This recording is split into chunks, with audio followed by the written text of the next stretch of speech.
This is The Gorge. It's a podcast where my friends and I gorge ourselves on what's happening in the world of video games and entertainment. The Gorge is brought to you by Patreon.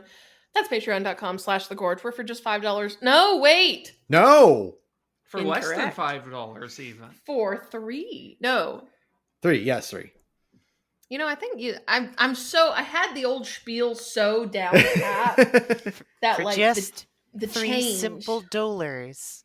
For $3 a month, you gain access to all of our bonus content that we've ever done, and it also gets you early access to episodes of the reboot, our TTRPG game, played with Sentinels of the Multiverse, which is really good, and you should go check it out.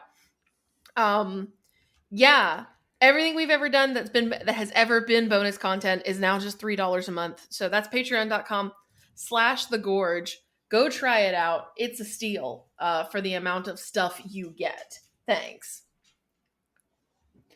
Much easier intro. Yeah, much easier. And there's less tiers. You get the one.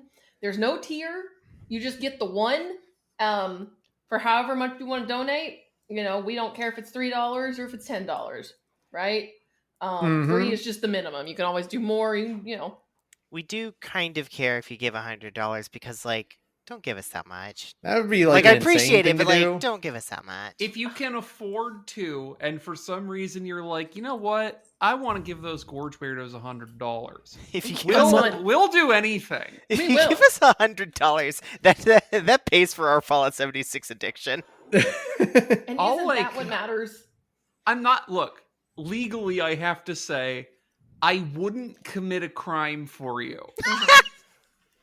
Legally, I have to say that I wouldn't do that. Mm-hmm. And we can talk more about the specifics off air if you give us $100. You just DM us on Discord. Maybe we can talk. You know what I mean? I'm just saying words right now. It's illegal to say that I would do crimes for you for $100 a month. Well, I'm here to tell you right now, $100 isn't enough to make me commit a crime. I'll do it for free. Saw some post recently. It's just gay Mitch Hedberg. I'm gay for pay. I'm gay for free too, though. I just like money. Yeah. Reminds me of my favorite T-shirt from the sock puppet comic guy. Sorry, or about the rattling. I can't remember what his name is. What it's not House of Decline. The other guy. The guy that does like the sock puppets, but he's a shirt. He put out a limited time shirt that just says, "I will not go back to food service. I will commit federal crimes." Yeah, totally. Anyways, it's a roundup. It's just a roundup. Hey, it's just a roundup. What did everybody do? Well, yeah. Well, we all hung out. We all did one thing together. That's right. I was like, oh yeah, we haven't done a podcast episode since then, because we took the week after the trip off because we were all so exhausted that I was barely functional for several days afterwards. Yeah. Yeah, so we all went to Detroit and we hung out with Ben and we went to Youmacon together and it was a lot of fun. Yeah. It was. And we played a lot of the Sentinels of the Multiverse card game because as it turns out, we all really like it. I got that. I say we also played a lot of Mario Kart World, which was great for me. For Saturn specifically. For you, you son of a bitch. It was great for me. I loved beating everyone's asses over and over and over and over again. Sure. Listen, it wasn't about the competition. It was about helping Ben unlock things. Yeah, definitely. That's true. That's exactly what it was. Mm-hmm. You wouldn't have baby Rosalina if it weren't for us, Ben. So be grateful I know. we beat your ass over and over. And that's worth more than anything. No, Mario Kart is the best way to make you want to murder your friends. It's true, though. I still don't understand how Saturn was able to kill me. Curious. And yet I stayed my hand. Well, you know. I think because Ben's house was nice and I didn't want to get blood everywhere. I think World is also like, because it's the 24 players thing, like it's very difficult to focus down on someone. Mm-hmm. It's chaos. It's maybe a little too much chaos, honestly. It might be a little too much. Mm-hmm. That game, I would love if they patched in an 8-player mode for that game. Yeah. 8 racers only. Mm-hmm. 24 feels correct, though, because at the end of the day, you can never go, it was a skill issue on my part, because you know that's not fucking true. No, it's definitely not true. Yeah. You get hit with a single red shell and you drop 13 places. It's literally like when you play TF2, But yeah, the- sure, there's a 12 versus 12 mode, and that's fun and all. But you know what's significantly better? It is the 32 versus 32, where you have no idea what's going on. yeah. It's just chaos, like all But the way down. I guess my problem is, like, I do like a chaotic game mode, but also, like, if your entire thing is it's 24-player races only, but it's still the same item density as Mario Kart, you kind of end up in an FF14 frontline situation. Yeah, for sure. You just go into every race like, it doesn't matter. It doesn't matter if I'm There doing is good no or if I'm doing strategy. not. Whether I win or not is up to God. Yeah, no, I have no control over whether or not I win this race. Like, I All won a lot in Coin Mario toss Kart odds. World, but I also was noticing, like, I'm getting pretty lucky about basically never getting hit by blue shells when I'm in first Mhm. place. I was thinking, like, at least World didn't do the thing that I think it was 7 on the 3DS did, where the blue shell hits everyone in front of you and then explodes on first place. Oh Oh, god. that's psychotic. That's insane. I can't remember which one does that. One of the games does that. I know that, but I can't remember which Mario one. Kart World does have the thing where the explosion has a persistent AoE, so if you're close enough to first, it will still also hit you. Mhm. Mm-hmm. There's also a reason why. So starting with 8, and I don't know if they applied it to World too, but starting with 8, you can't pick up the blue shell unless you're very specifically in the middle. You can't actually get it while you're in last place. Really? Interesting. I guess because if you're that far behind, it's less likely to have an impact for you. Mm-hmm. Yeah, that makes sense. But also it means that, like, at any given point in time, you have to worry about being in the middle of the pack. Mm-hmm. Because somebody else right behind you could have a red shell or a blue shell.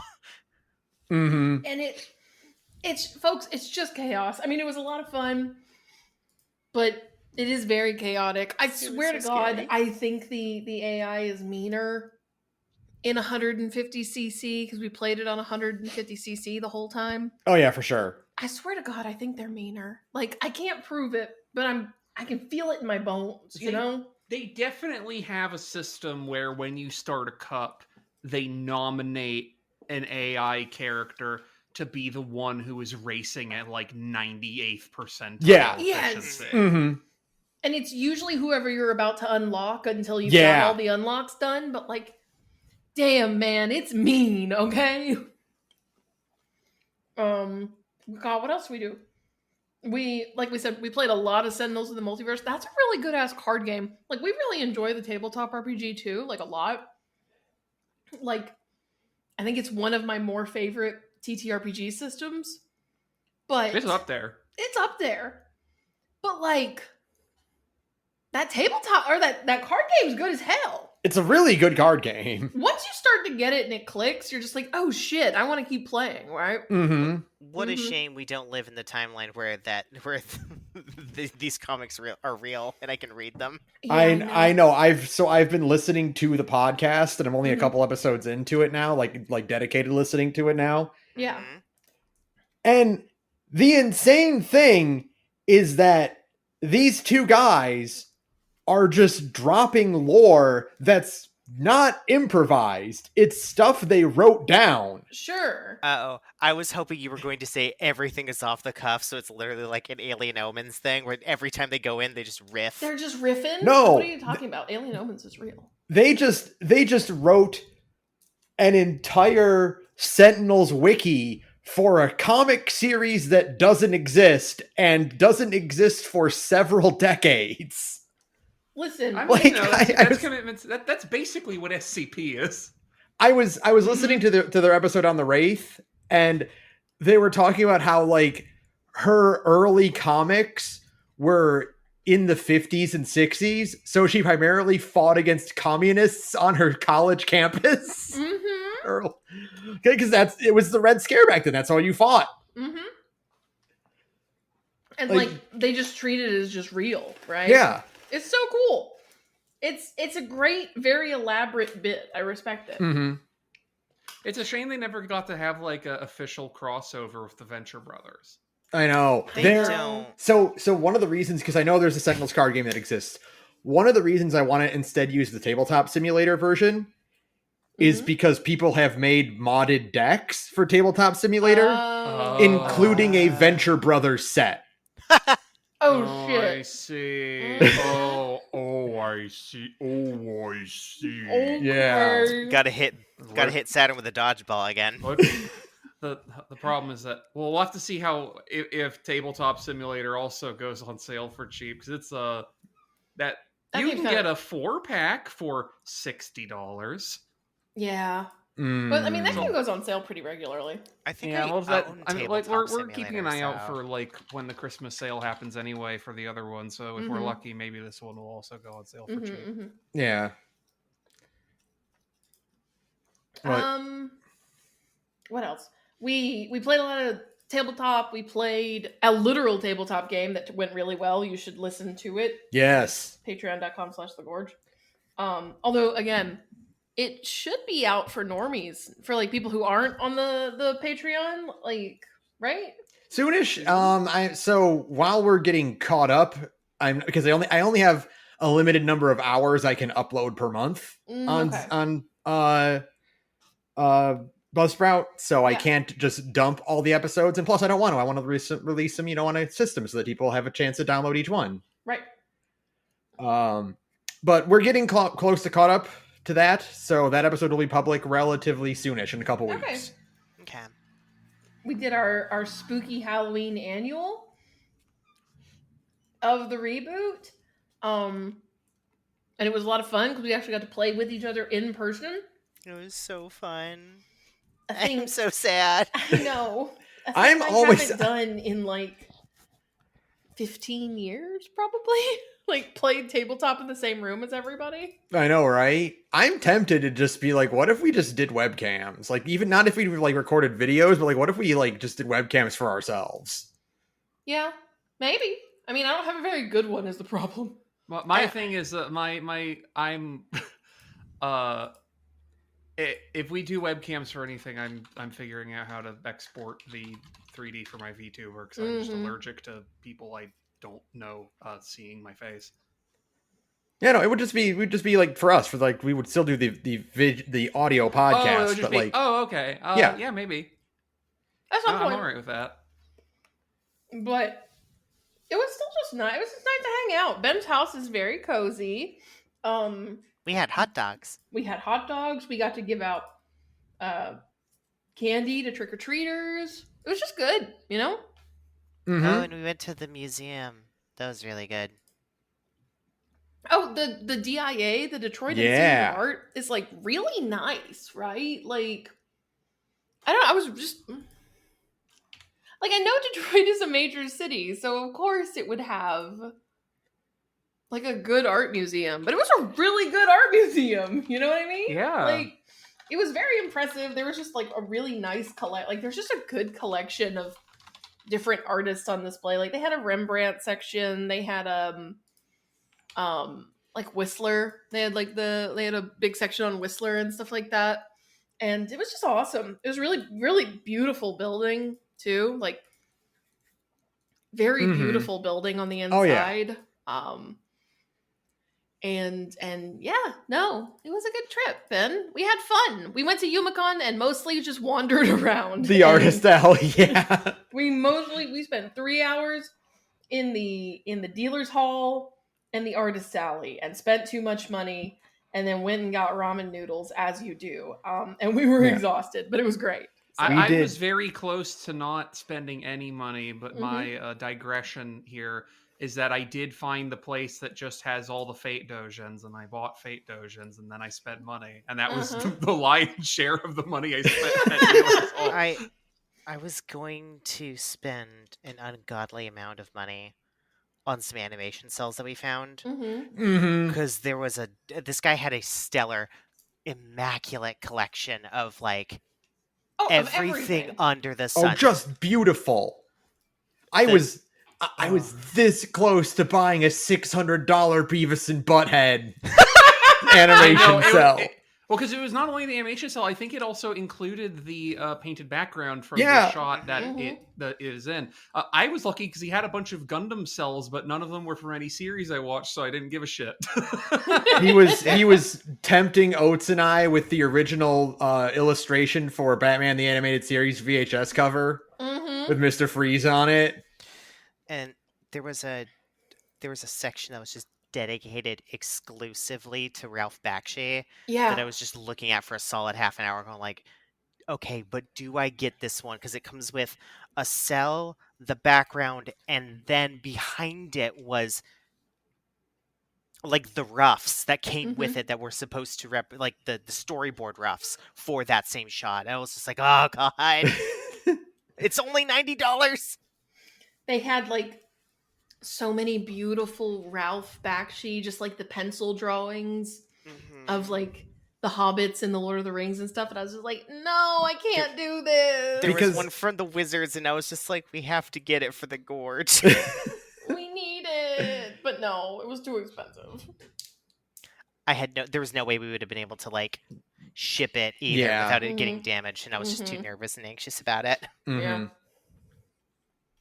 Very fun. Very fun trip. A lot of walking. You three got to go to your first apple orchard or apple cider mill. Yes, it was very nice. We got good food. I mean, we ate a ton of great food. Yeah. And just had a good time and probably drank a little too much alcohol, but that's okay. Saturn invented a cocktail. Yes. I invented the White Canadian, which is it's like a White Russian, but instead of using vodka, you use peanut butter whiskey. Also, what helped it that I thought was pretty good is the heavy cream that we had. It wasn't like soured, but like I think it had been shaken up some. It was like thick, like tar. Yeah, and like it smelled and tasted normal, but like we theorized it might have gotten shaken up in transit at some point, and it was just like super thick. That made it sort of just like drinking a kind of melty milkshake. It was delicious. It was really good. It had the consistency of a Go-Gurt tube. Yeah, but it tasted like normal chocolate milk, and it got you extremely fucked up. Yeah. Are you sure? You can barely taste the alcohol in it at all, and it goes down so smooth. You're just like, I think I'll have 3 of these. Oh no! And also, the thing I like that I also want to shout out is we had something that Ben told us it was soju, and we find out like, wait a minute, this is like 55% alcohol by volume. What the fuck is this? And it was in fact a Chinese baijiu. That shit kicks you in the mouth like a horse. Yeah, no, that's the good shit. I tried finding some left when I went to the liquor store after I got back, and my local place was a plumb out of like any kind of baijiu. That was a shockingly.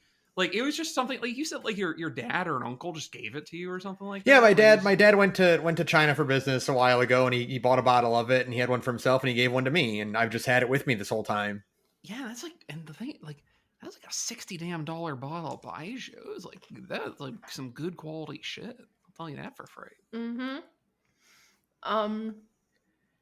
yeah, it was just a good time. It was fun. We all got to hang out and just goof off and hang out in the same room together.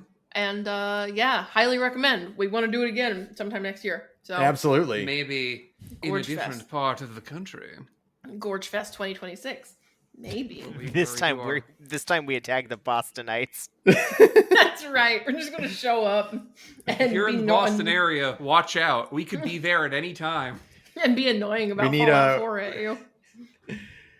We need a fucking Paul Revere to be like, the Gorge is coming! The Gorge is coming! To warn the citizens. Actually, now I think about it, because you took us to that one really good breakfast place whose name I will not say as to not indicate our proximity to it one way or the other. But that reminds me, when we go to Boston, there's a very similar really good breakfast place. I'll have to take you all sometime. That is like It's Boston. It's like not just Boston. It's the broader area, but it's called the Friendly Toast, and it's like this like 60s throwback kind of place. It just has these really, really great breakfast options. I'll have to go there. Like thinking about breakfast at 8:30 p.m. like a normal human being. But yes, we will show up in Boston. The bell will ring once if by Oats and twice if by Saturn. And if the bell rings 3 times, you better run for the fucking You're hills. shit out of luck, man. That's Sara. That's right. Look out. And when Ben arrives, the bell will start ringing and not stop. Until I leave. God help us all. Have we done anything since our trip? I mean, we just watched a ton of Batman. Yeah. I'll be real with you. We got to the Hugo Strange episode earlier today. That's pretty good. It's pretty good. We've been getting. We're starting to get to the point where like we're getting all of the. I'm blanking on the name of the Korean animation team, ACOM. We're getting all the like. We're starting to get the stinkers. And even the stinkers are still just like they're so well written and they're so funny that I don't really care. That is totally fine. Yeah. Like, just exceptionally beautiful show. A show that really never stops being beautiful and stops being, like, remarkable just for how... I don't know, you watch it and you're just like, damn, I keep saying this. But they made this show for kids. Like, this is a show made for children, right? Yeah. Like, and it's so serious and it takes itself so seriously and isn't making fun of it at all, right? Like, right. It just is the perfect Batman story. And you're like, damn, they literally don't make cartoons like this anymore. Not just like the animation style, but just the way the story gets told. Like, it's so good. I genuinely cannot think of a cartoon that has felt like the DCAU since the DCAU. Like, the only thing that ever came close was Gargoyles, right? Right. And even that was contemporary with DCAU. So, like, that doesn't really, like, you know, even stuff that I really, really like, you know, like Amphibia, Gravity Falls, that kind of era of cartoons was still a lot more, goofy. Like, humorous. They were lean more on comedy and not necessarily lighthearted, but like just like jokes in general. Yeah, they're goofy. Yeah. Like, so I can't think of it. Not even thinking of things like fucking like She-Ra or something like that. Like more action oriented cartoons are still a lot lighter in tone than the DCAU was. There's a lot more irreverence in a way that, like, Batman has moments where it's like funny. There's moments where it's camp even, but it's still like it never is. Well, that happened. Yeah, it's a very stern and serious show.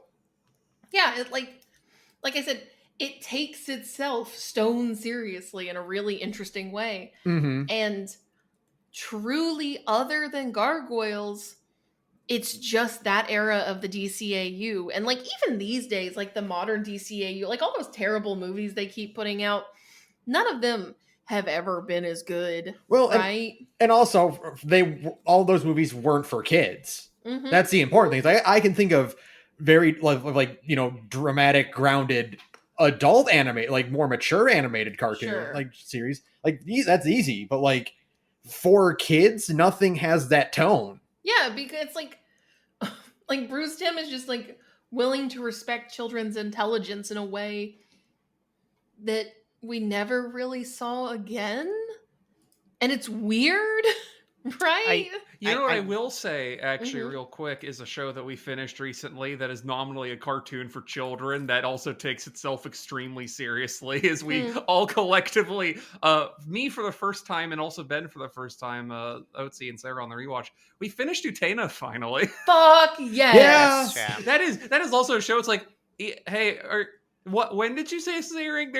There's a very explicit, like, 25-year-old x 15-year-old sex scene, and in fact, there's plural of them. What's going on here? What are we doing here? I mean, Hello? anime is its own beast for Yeah, sure. it's- But Utena is so just like Lynchian. it's so Yeah. good. I mean, truly, it's the only anime to like ever really you could really say is Lynchian, right? Well, here's the thing. When I looked up Ikuhara later, Mhm. and I was on Wikipedia, and someone had asked Ikuhara, like, do you like watch any Western stuff? Like, what kind of Western directors do you like? And Ikuhara's response is like, well, my favorites are Kubrick and Lynch, though I think I like Lynch more. I'd really love to work with Lynch on something. It's like, oh, word? No shit. I couldn't tell. Every major Japanese creator either fucking loves David Lynch or Columbo. Correct. Yeah. No, I the will funniest thing is like, oh, go ahead, Oates. I will say, I do think that, like, how do I phrase this? The cartoons haven't been allowed to be, like, a medium that Americans can take seriously since Spielberg stopped funding them. I think that is kind of what it boils down to. Yeah, Because, like, much. Spielberg is the only kind of guy who's just like, no, kids can take that kind of stuff seriously. Sure, Like, it's fine. Like he got it. Like Spielberg super gets it when it comes to like children's entertainment. It's kind of weird now that I think about it. Like, the 90s really was just the era of just straight action cartoons. Oh yeah, And there it's were kind tons of them. it's kind of weird that we haven't gotten just a traditional action cartoon in a very long time. The guy who works on Teenage Mutant Ninja Turtles, and I guess he does a Lego store. No, he does Moon Knight now. Mm-hmm. Kind of wants to go back into that, but I think it's like, I think he might be too early for a renaissance, which is really unfortunate. Mm-hmm. Yeah, Man, it's very. I don't know. A TMNT cartoon that had more of the tone of the 03 series would be really fucking good right about now. Yeah. As much as I love Rise, like, you want it to be more like the live action movie. Yeah, right? like an you want that. action-oriented one would be kind of refreshing after a lot of comedy-based ones for a while. I still miss the original Teen Titans. It's like the last gasp of, and even it was kind of more like kind of on the funny side. Like it took itself very seriously, but it kind of was like leaning more toward the funny. It had a lot of like explicitly bit episodes that were just like, oh, this is filler thing, and then it's like, but it has this like cool ongoing A-plot shit happening in the back half, and then literally the reason it got canceled is because DC saw that its viewership was a lot of women, and they're like, but we don't want the women watching. No, this that was Young Justice. Oh, yeah, that was Young Justice, which is probably the last gasp of that entire thing. Mm-hmm. I think Teen Titans just ended because they ran their course of. They did not. That show ended on a tremendous cliffhanger. So Teen Titans had a different issue going on with it, which is Cartoon Network was doing the thing where it was like, it's not making enough in toys, but they wouldn't green light enough toys because they wanted it to be a tax write-off show in the same way Megas XLR was. Right. That makes more sense. I always liked how you could tell what the tone of the episode of Teen Titans would be based on whether the same theme song was in English or Japanese. Yeah. Oh yeah. Going in like, oh, do I want the popcorn or do I want the beer? Yeah. But no, Young Justice, which I've never seen and should actually watch because everybody says it's good. But again, it gets canned after its second season. Mm-hmm. But it's the one that explicitly got canned because its viewership was too female and women don't buy merch, apparently. It did get a revival. And I will say, because it is by the guys who did Gargoyles, you'd probably like its tone. I probably would. Honestly. I don't like its sense of humor, so I fall off of it really hard after I get in, like, because they keep going like, okay, but we need a couple of jokes in here to like pad it out, like to pad out an episode, and I always get tired of it. I'm remembering what my wire cross here was, because I went to go look it up, and it's not the women viewership thing. It is closer to the toys thing. One of the reasons that the showrunner or one of the showrunners was given for why the show was canceled is that Mattel, who was in charge of the a Cartoon Network's toy licensing for the most part. Like if Cartoon Network had toys made, it was Mattel doing them. They wanted that show dead because Bandai had that show's toy deal. And they're like, we can't do anything with this because Bandai is the one who has the toy licensing for that. Interesting. I see. Man, fucking toys. Man, get it.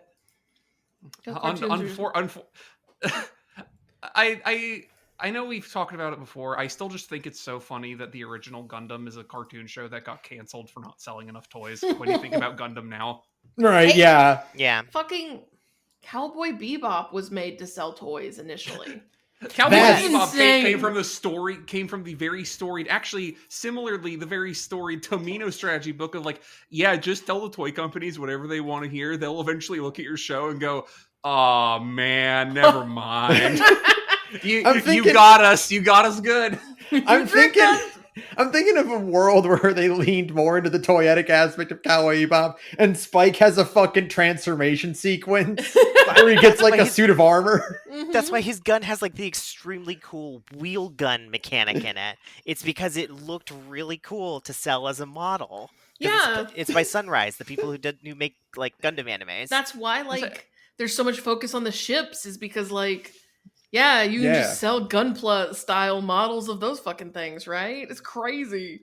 And that's why it's actually really funny to me too that recent news we're getting out of Sunrise is we're actually going to be putting more even more resources into Gundam, because literally the last 2 years the IP has produced us so much more value than we were booking on entirely, just off the people liking G-Witch and people liking G-Quux. Imagine that. Mm-hmm.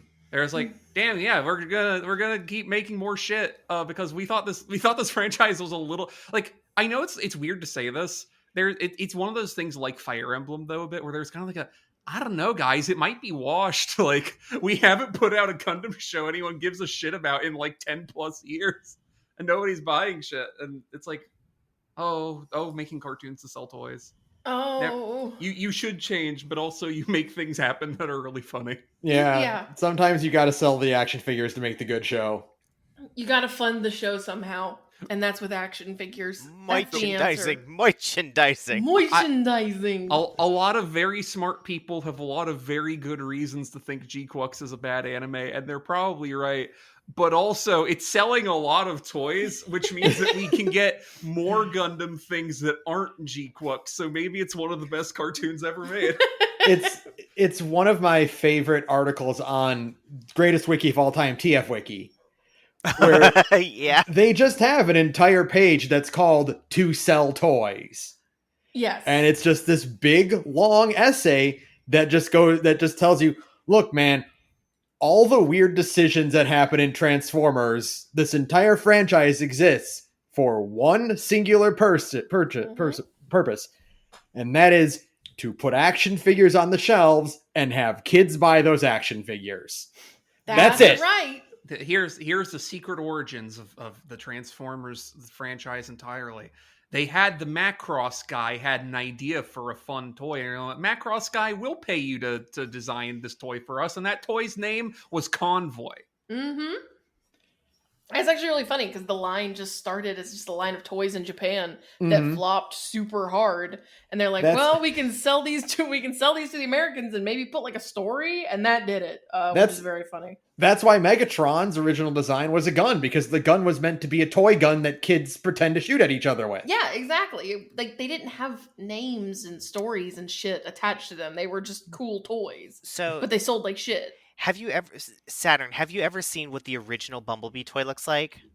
I remember we've had this conversation before. I remember it also being very obviously a weird ripoff of a Macross thing of it's one robot that has a head swap or something like that. No, that's Jetfire. You're thinking of this is a different conversation. Sorry. But yes, Jetfire is just a Macross toy. Let me show you what Bumblebee turns into. Let me find a good enough picture. Here we go. Okay.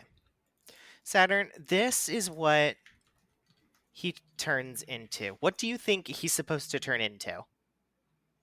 Hold on, let me see. This is what he turns into? Yeah, what do you think he's turning into? Like a VW bug. Wrong. Okay. He is a micro toy that turns into a toy car. That was the original. That was the original intent for the Daikon toys. They were toys that came to life, so they would transform back into they would transform out of their little toy form into a cute little guy who hangs out with you. That's adorable. That's And hilarious. it flopped very hard, so they went the mecha route instead. And you know what? It worked out. Oh yeah, I am looking at the original micro change line on TF Wiki, and yeah, they were designed to turn from robot toys into other toys. Mm-hmm. That's right. Adorable. We got way off track. We did, yes. Batman's good. Batman's good. Listen, the point is, Batman's good. I reinstalled Fallout 4 and it was great for 20 hours, and then the anniversary update came out and broke everything. I'm so sorry. I know. I'm so sad. And now I'm just putting it off for like a week or two before I try and fix it because I'm just too demoralized, right? Folks, it's over. It's never been more over. I just couldn't. It was very funny seeing today that, on a similar note of coming back to Fallout for its 10th anniversary, they literally, Griffin McElroy and Justin went and reopened the old Final Pam save that just works 10 years later on the new build. Funny. Yeah. Good for them. Good for them. I'm glad it works for them because I woke up, I made the huge mistake of not turning off auto. I thought I had, I guess is the thing. I thought I had turned off auto updates on Steam. I had not. And Steam sure as hell updated my Fallout 4 and now everything's broken. And I was like, you know what? I'm going to wait before I try and make this thing work. I'm still going to wait until January before I start my Fallout 4. That'll give me enough time for all of the modders with their big mods to maybe update some things, to clean things up, to kind of, know who's getting an update and what's not getting an update. So I kind of know, weigh my options, do I update or not? Hey, I know we're not in news, but real quick, I gotta say, you should look at the games channel in the Discord if you want to see something that looks really bad. Wait, what looks really bad? I got distracted. Oh yeah, this isn't going to be on the news, but we'll talk about it a little bit. Tencent finally announced their Horizon mobile game. Oh, I saw that. Yes. Folks, that's not how that game looks. You didn't do it right. That's not correct. You did it wrong. You fucked it up real bad, guys. This, you know what this looks like? This looks like those fucking yassified Aloy memes that were going around from chuds on Twitter who thought Aloy was ugly. Right. Yeah, because it's crazy to see oh look, it's Horizon Zero Dawn. Look at these characters, and it's a bunch of women in these perfect K-pop makeup with immaculate hair. What the fuck are you doing? This looks like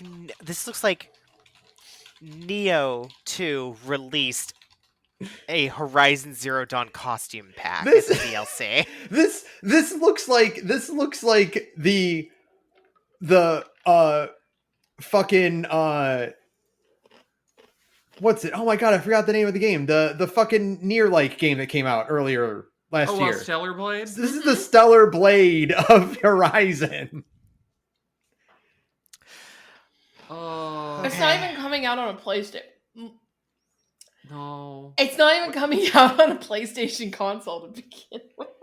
Well, no, but I guess technically because it's coming out on iOS and Android and whatever, it is coming out on an Xbox. Oh, yeah. Funny. Oh, and PC as well. That means it's an Xbox exclusive. Yeah, totally. That's how that works, right? That means it's coming out on Xbox. Oh god. Oh my god. We'll talk about that in a minute. Don't worry about it. Anyway, I'm solving that problem, Ben, with the Fallout by doing a modded run on PC. And then just buying Fallout 4 for the Switch, too. That's right, because I'm an idiot. When it comes out on Switch 2, it's going to get snatched up, baby. The thing is, it might actually be easier to mod the Switch 2 if the Switch 2's hardware is anything like the Switch 1's, where it's like actually Mhm. super easy to mod, Mm-hmm. there might be an active modding community for the Switch 2. I mean, the question is because, like, on Xbox and PlayStation, very limitedly, like, but on Xbox, you can just mod your game, right? Right. Like, they just have a mod screen for you. And it does say that it's going to be releasing with the Creations Club, so presumably you'll still be able to access like Some mods. some mods, like the big ones, like Tales of the Commonwealth and et cetera, et cetera. Yeah, I'm just wondering, like, are you going to be able to use the mods, like the mod, like, screen, the window, the option, whatever the fuck, Yeah. on your Switch 2 version? Or are they just going to make it like a total closed garden? Like I think the Skyrim Switch edition, it didn't have access because they also, like, they implemented console mods for Skyrim as well, right? Obviously. Right. Right. Yeah, though in defense of the Switch 1 port of Skyrim, it's also running on the Switch 1, so maybe Right. they just didn't think it would work. No, I'm sure. I'm totally understand that. Yes. It's just very interesting. So we'll see. But yeah, no, I tried to play it. I really enjoyed what I was able to play. I played like 25 hours, so not an insignificant amount of time. And then I fucked it, so I'm taking a break. Mhm. I'm taking a small Understandable. break No, before I go back understandable. and try to unfuck it. So yeah, and I think that's it. Has anybody got anything else? I've got some Um, stuff. Ben, you go first. Mine's pretty Okay. short. I played Vampire Survivors because they put out the Balatro update. Of course. Understandable. For sure. To paraphrase Ron Swanson's famous line, that's like my first favorite roguelike wrapped around my third favorite roguelike. What's your second favorite? Hades. Makes sense. Yeah, makes sense. So I mean, it's fun. They put Balatro characters in Vampire Survivors. Sure. I didn't realize I had to unlock the Balatro mode first, so I had to play a little bit of the Contra mode. Oh, okay. Their expansions are weird like that, where it's like they are sequential unlocks. Like you have to go back and do all that old shit. Yeah, That's like you cool. have to. I had to do a level to find the thing I could use to unlock the Balatro stuff, and I needed to get to that level. But I did it, and the Balatro items and stuff are all pretty cool. They introduce a bunch of like they call them it's Cervero cards, like Survivor Tarot cards. Uh-huh. And you can use those to enhance your build. And the Balatro characters they're card based, they heavily rely on those cards. They can bring them outside of the Balatro level. And much like everything else in Balatro, I'm not sure how any of it actually specifically works.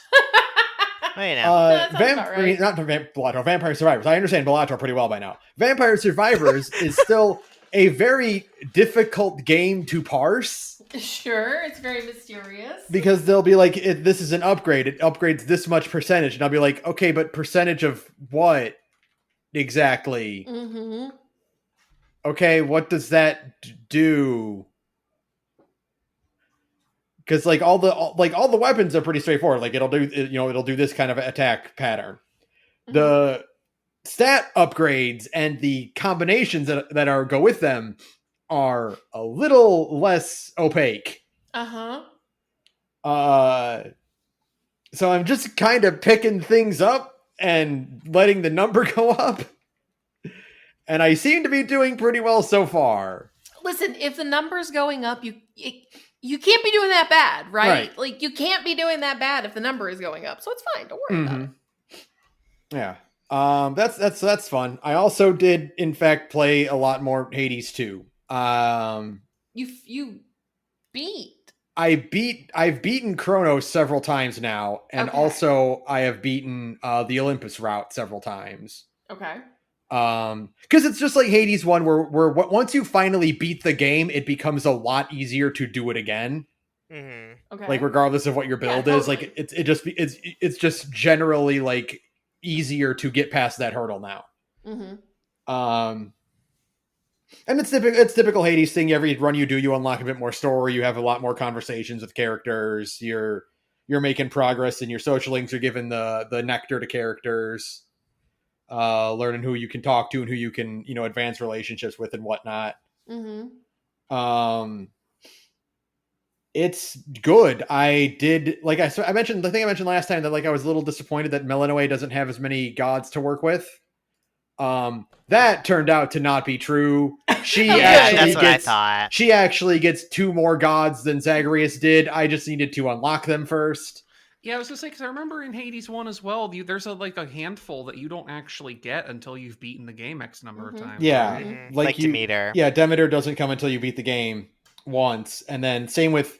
So I was wondering where the hell Ares is, and Ares is at the end of the Olympus route.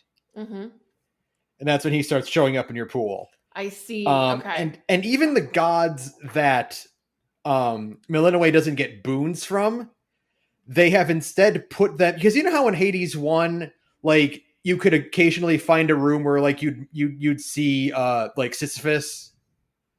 Yeah. And he would just give you an upgrade. Yeah. The gods that Millenway doesn't get boons from, they've become that for certain areas. Cool. Oh, okay, that's fun. You run into Dionysus on the peak of Mount Olympus, and his whole thing is that instead of repelling Kronos' forces against the mountains, him and a bunch of satyrs have just kind of ducked away into a room and are throwing a fucking party. My man. And in exchange for Millenway not ratting him out, he gives her upgrades. That's correct. My man. That's right. Athena will occasionally just show up, in person, show up on Olympus, on Mount Olympus, and clear a room for you. Oh, and then give you an upgrade. One of which is Athena is the dash from the first game. And the first time you pick it, she goes, "Ah, yes, your brother's favorite." Because Super Giant Games knows that everyone fucking beelines for Athena's dash as soon as it pops up. Which is, again, why they made her only in the Olympus area and only a random encounter. That makes sense. And then Artemis also appears in the first area to give you an upgrade because, again, Artemis in the first game was really fucking busted. So they're like, we need to limit that. So she'll just show up and give you an occasional upgrade, but not necessarily a boon. Okay. But yeah, no, it's going really well. I'm getting comfortable with all the weapons. Just kind of like Hades 1, once you kind of know the game, it becomes a lot smoother, and you feel more powerful as you just wipe things out. Yeah. Fantastic. It's a fantastic game. I'm very excited. I think I'm close because I think in general, they cut down the number of runs you need to quote unquote beat the game, aka hit credits. Right. I think they cut it from 10 in Hades 1 to 5 or 7 in Hades 2. That would make sense because there's 2 different routes now, right? Yeah. I'm close to that. I think I've done 4 routes against Kronos. So I think only 1 more to go, and I think I will make some significant plot progress. Oh, good. Okay. Hooray! God, it's so fucking good. I fucking love Hades, man. Yeah, I just can't. I just can't this year. I'm sorry. I got distracted by fucking Fallout 4. I've got to go and do all this other stuff. I know. I'm having the weird thing where I'm like, I'm 30 now, and very suddenly I've lost the ability to make time to play games obsessively, even though my actual available time has not decreased. I know, right? I'm underemployed. I hypothetically have the time to be playing a lot of video games. I'm just sort of like, oh no, it's been 3 weeks since I said I was going to do this, that, or the other. I guess I'm not getting to that this year. I still haven't gotten back to fucking 100 Line. Yeah, I was about to ask, did you actually finish 100 Line? Well, here's the thing. Besides, do you feel accomplished with how much progress you've made in 100 Line? I could say that I've beaten it. I want to go and do more endings, though. I am going to get back to that soon.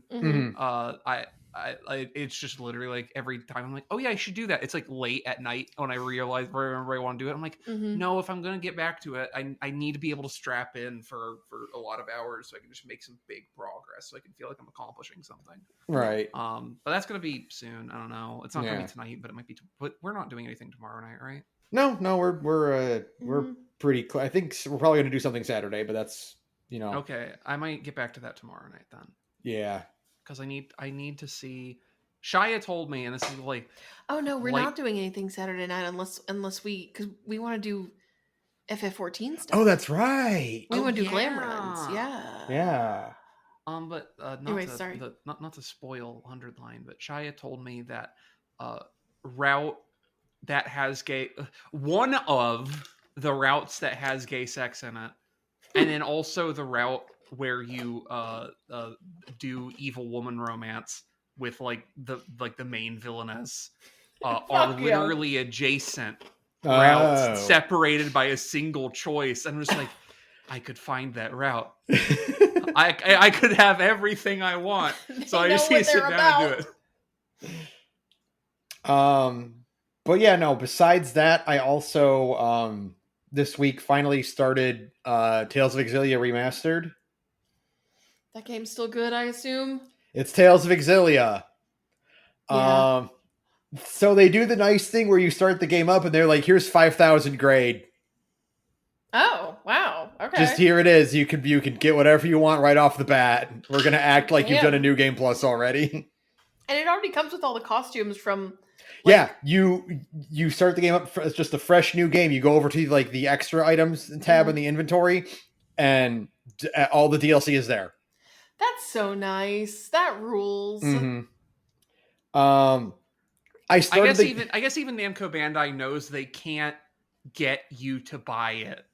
If they didn't get you to buy it the first time, they're not going to get you to buy it a second time. Yeah. I started the game up and like heard those menu clicks, and I was like, oh fuck. Oh man, it's all coming back to me now. No, it's already over. Damn it. I know. So far, how's it running? You're on PC. Are you playing on PC or are you playing on PlayStation? PS5. Okay. It runs pretty well for me. It has very fast loading times. I haven't run into any frame rate issues. I did switch Jude's hair once and then backed out, and he was bald like a Lego character. And he stayed that way until I swapped the hair again. But besides that, everything was fine. Okay, we'll take it. I'm only like an hour in, so that's, subject to change depending on what things go, what happens in the future. This, I feel, bodes well for what they could potentially do for a Tales of the Abyss remaster. The only thing is, I don't think they would give you all the costumes in Abyss because those are earn those. Yeah, those are locked under side quests. Yeah, you actually have to do all of the fucking side quests in the game to get all the good ass costumes. So the nice thing they could maybe do for Abyss, at least, quest log is a quest log, or maybe put like a little icon above some NPCs you need to talk to advance a quest. They literally put those in Tales of Zestiria going forward, right? And I think it's actually in Exilia, now that I say that out loud. Like they're like, hey, don't forget to do these side quests, because in Abyss they're just like, you're on your own, fuckers. Hope you have a guide, asshole. The thing is, like, as much as I love like, oh, you don't want to hold the player's hand, because Arise went too far in the wrong direction with that. Yes, where it was like, here's your new area, here's all the side quests you can do. Yeah, here you go. You don't have to do any work at all. And it's like, well, no, I mean, I still kind of want to like wander to a different map at some point and like have to kind of hunt for it. Like, I have to want it, Yeah. But like, you can't be the thing where like, to get Yuri's coolest costume in Vesperia, or it's like, hey, go backtrack to this town 5 areas away. And do it now, because if you don't do it until this, if you don't do it before this cutscene, you can't do it at all. We didn't tell you that. Do you think they could, like, it's not like anytime soon, maybe in the next, like, Sure. I don't know, like 5-10 years. Do you think they could remake Berseria but make combat less, or yeah, Berseria, make combat like less of a slog? Make it good instead of bad. I would love that. Because like you don't have to change the writing. The world's basically No. fine. It's a little threadbare, but that's okay. You just gotta make that combat system not suck ass, and it becomes one of the best games ever made. Can we get the Berseria demake where it just puts it in Vesperia's engine? God. Then I would like, if I won the lottery tomorrow, I'm funding that project. But no, it's Xillia. It's Xillia. Xillia is still good. It turns out. It turns out the last good Tales game is still really good. Yeah. I like playing as Jude. Jude is the closest to playing as a Smash character as you can get in Tales. I really like Exilia's battle system. Like, even to this day, I still think it's the best one. Actually, I mean, Exilia 2 is the perfect iteration of it, but Exilia itself is also quite good. Yeah. And then they were like, actually, we're gonna keep making all the games play like Tales of Graces instead. And I'm like, No, you didn't have to. You had it right. You had it perfect. And then it just stayed like that forever, and it's really sad. Because even though I like Berseria a lot, if they could just bring back the old battle system from Exilia for Berseria, that would be like the most 10 out of 10 game of all time. If they could somehow take Exilia's combat and Berseria's story and combine that to the best Tales game, and then take Exilia 2's gameplay and Berseria's, or Exilia 2's story and Berseria's gameplay, and make the worst fucking Tales game ever. My eyes are glazing over like a Wait a minute. Cutaway to Patrick Star. Wait a minute. Hold on. That's what Arise is. That's what Arise is. Arise is just the quality of Exilia 2's story and the gameplay of Berseria. That's exactly it. And that's what Tales of the Abyss is, which is just, what if the writing was good and the gameplay was acceptable? Congratulations, you've described Tales of the Abyss, the best one. So, the problem is that this Exilia remaster has, by all accounts, flopped. Like 17,000 sales total in Japan. Yeah. So, so we might not ever be getting that Abyss remaster. Now, they said that the other remakes are in development already. So they've made progress. That might be a good sign. You know, like diminishing return, or fucking, not diminishing returns, the other thing where you keep going because you've already gone this far. What? Oh, Sunk cost. Sunk cost fallacy, yeah.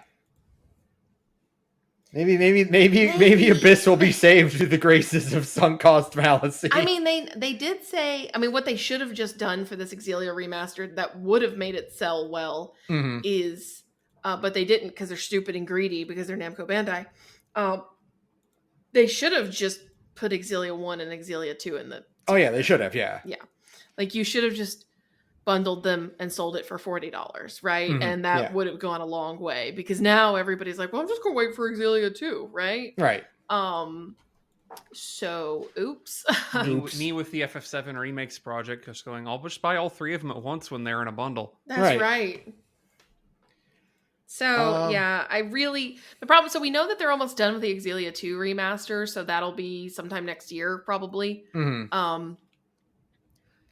And I know that they said the Abyss remaster is... They didn't specifically say Abyss, but they said, we just don't have some of, like, the master files for some of our older games. Oh, God, no. Yeah, I'm assuming Abyss is one of them, right? Yeah, because that's an early PS2 Japanese developed game. They did not keep that shit around. That's the problem they had with the Nocturne remake, where for Nocturne, the thing they did for Nocturne is literally just like, no, we just ripped the assets from, like, a ROM and like remade the thing in Unity and like did some upscaling. Like, we don't have any of that, like, because no one in the mid-aughts wanted to fucking pay to store that shit, so they just fucking threw it in the trash.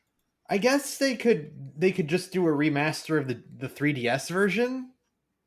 It's more likely they have those files still around. Yeah. Because by all accounts, the 3DS version is just the PS2 version on It's 3DS. just the PS2 version, totally. Like, they didn't add anything new. Yeah, I mean, I guess you could do that. I mean, don't if you know what kept the 'em. quality of that would look like. I guess you could just work off of that as the base if they still have it. Yeah. I mean, like... I guess the only problem is that, like, the 3DS version is not necessarily going to be an easier thing to make run normal on a current platform than the PS2 version is.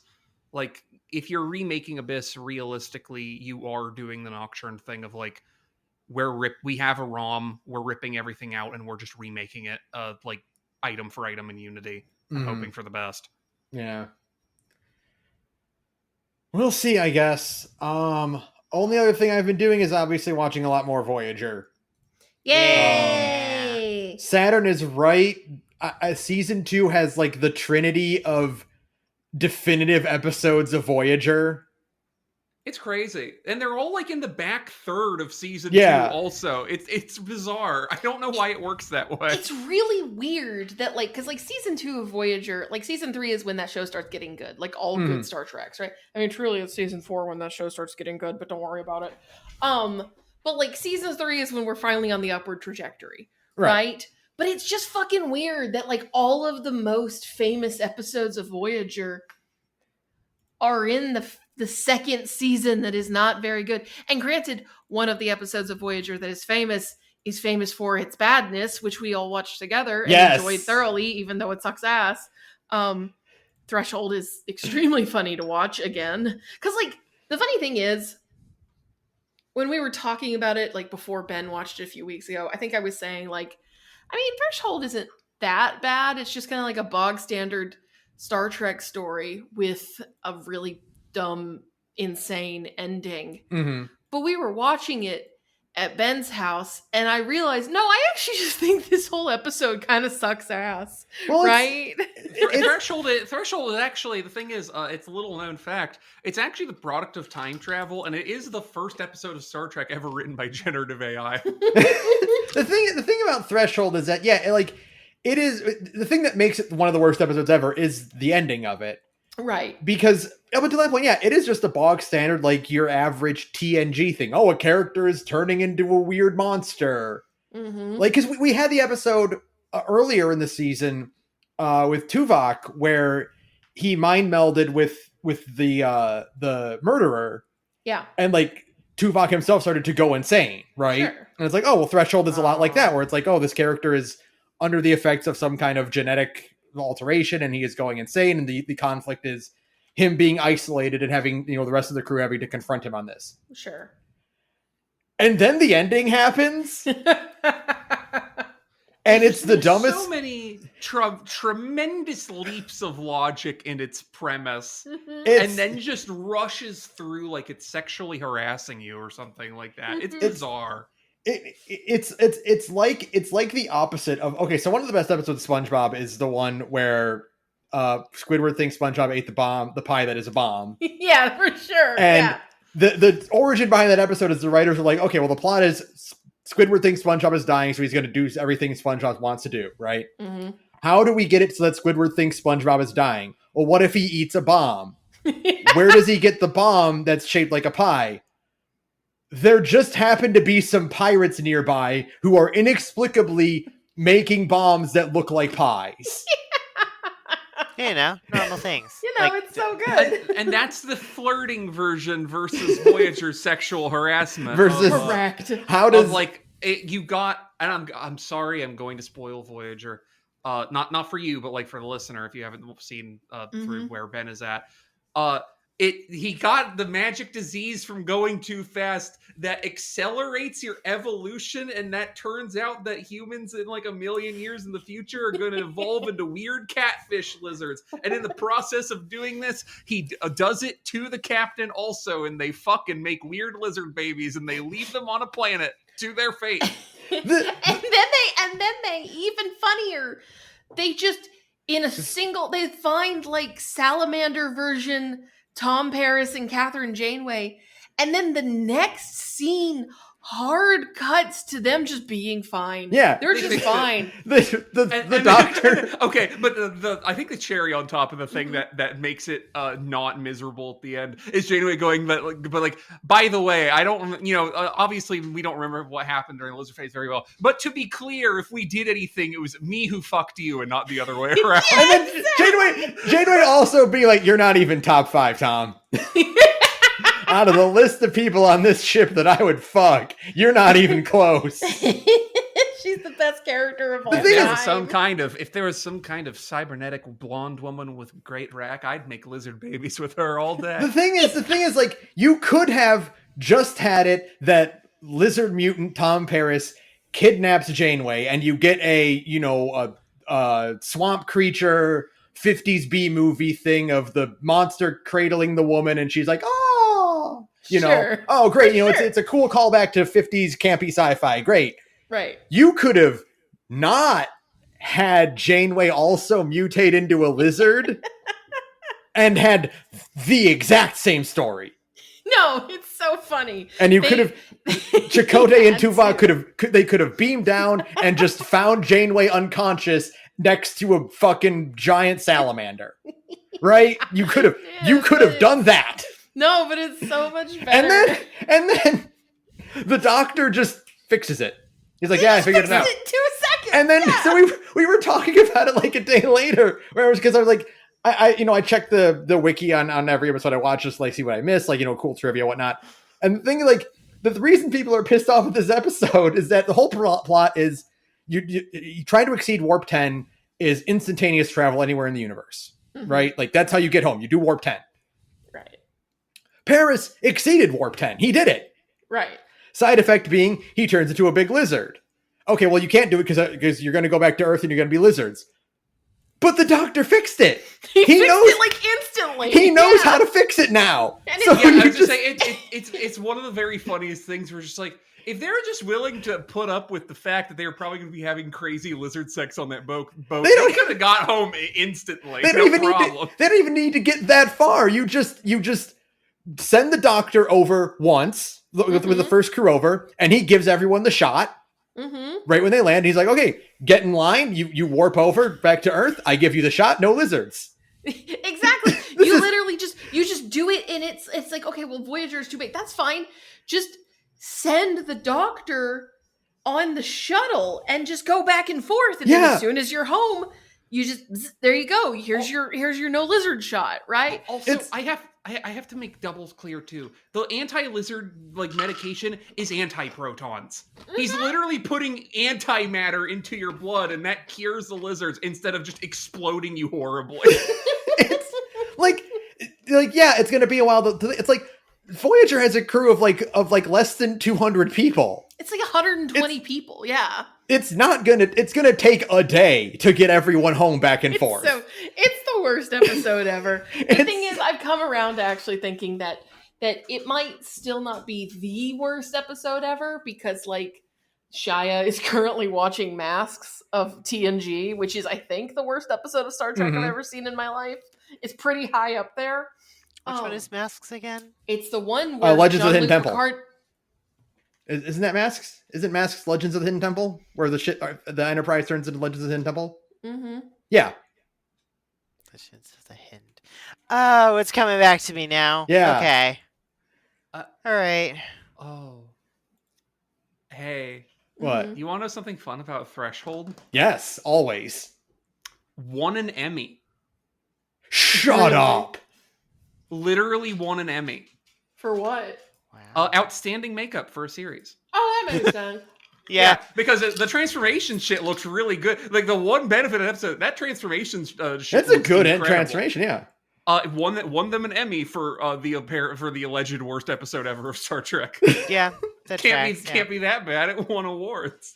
What else? Oh, Sarah, I'm sorry, I didn't mean to cut you off with that explanation. I just keep that episode. I can't stop thinking about Legends of the Hidden Temple when I think about that episode. Hidden Temple.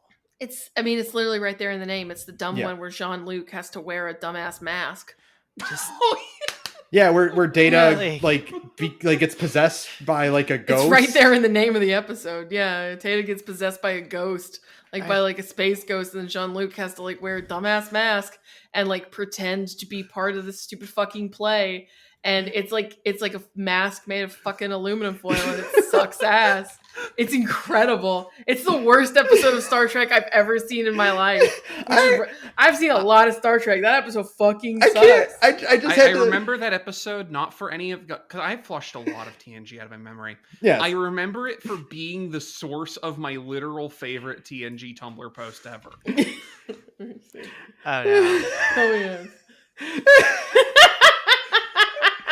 I am here for feminist sex. I mean, look at this fucking mask. It literally looks like they made it out of aluminum foil. These are high school play masks. Yes. I also do kind of like that Picard in the screenshot looks like if you did a bald Photoshop of Char Aznavour.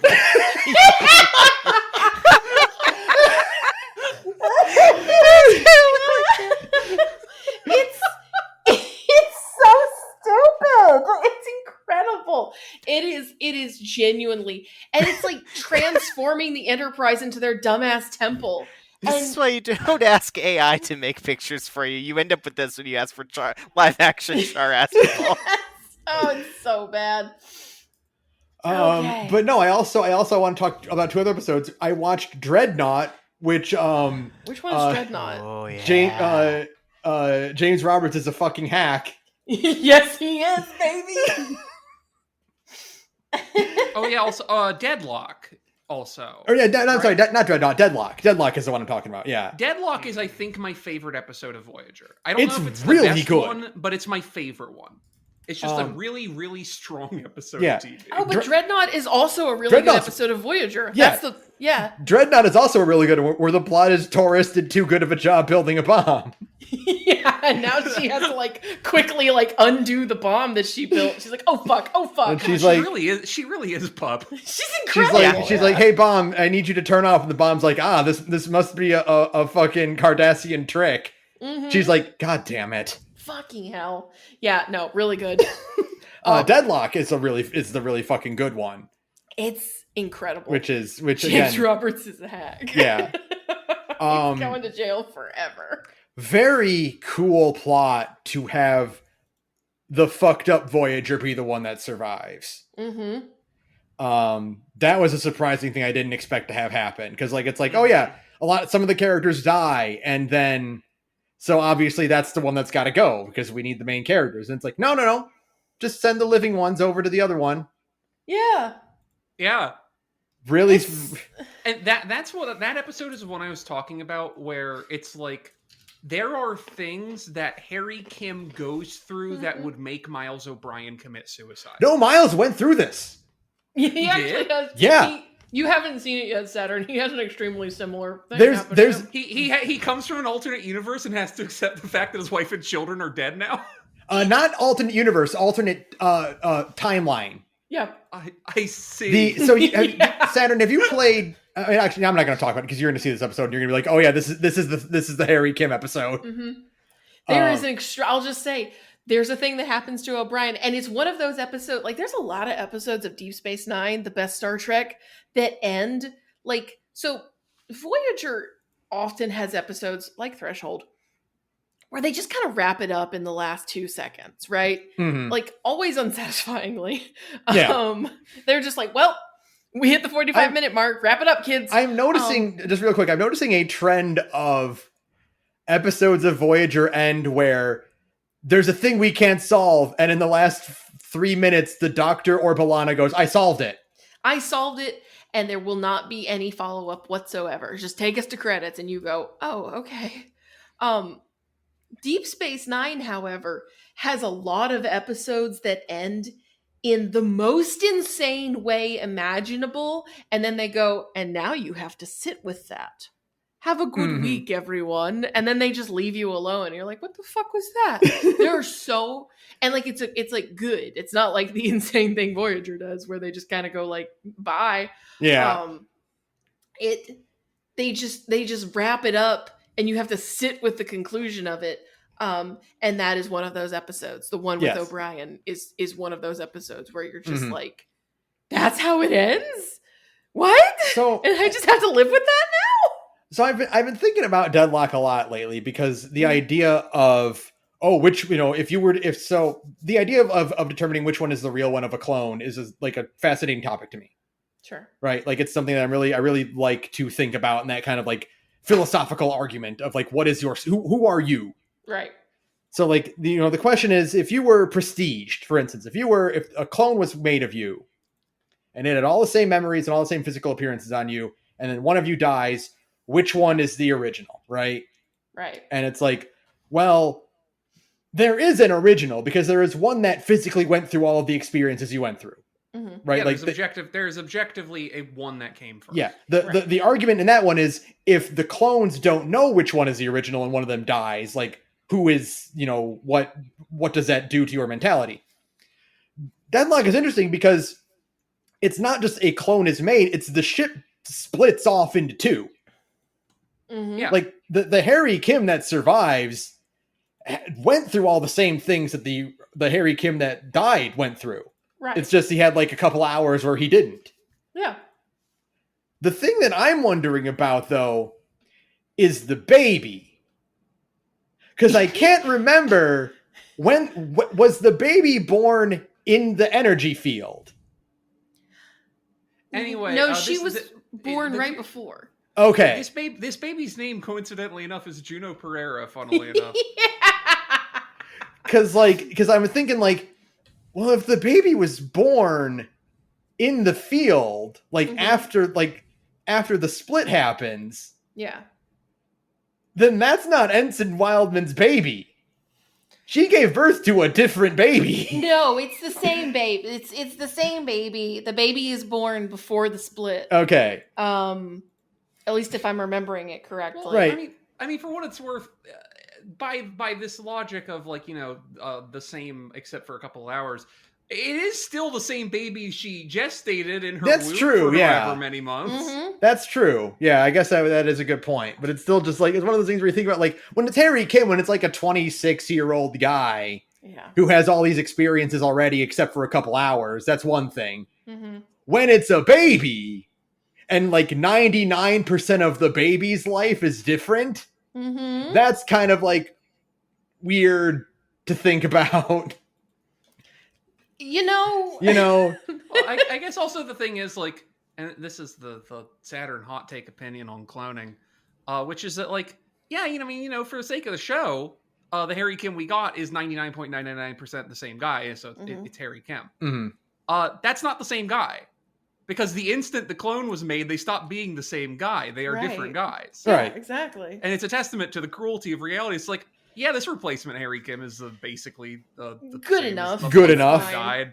I mean, to your point, Saturn, If you made a clone of me, Mhm. and then first off, to be clear, if you made a clone of me, I'm the original because I was here right? first, Yeah, that obviously. one's Sure. obvious. Yeah. And then I died, and you just like, I got replaced on the Gorge podcast by my clone. On Mhm. one hand, I understand because that clone of me is a very similar person right up until the moment that we stopped being the same person and became different people. Right. But also, I'm dead, so I don't have an opinion on it because, Right. to be clear, I'm not the clone. That's a different Saturn. Yeah. Yeah. Like we said, James Roberts is going to plagiarism jail forever. This is literally the plot of a story arc in fucking More Than Meets the Eye. It's crazy. Like right down to the fact that a character who has been dead is now back Yes. because they just picked up his clone. And you can tell that James Roberts was also like, hey, this Harry Kim should have some like feelings about that, but they never do. He's like, I'm gonna have Harry Kim have some feelings about that. Right.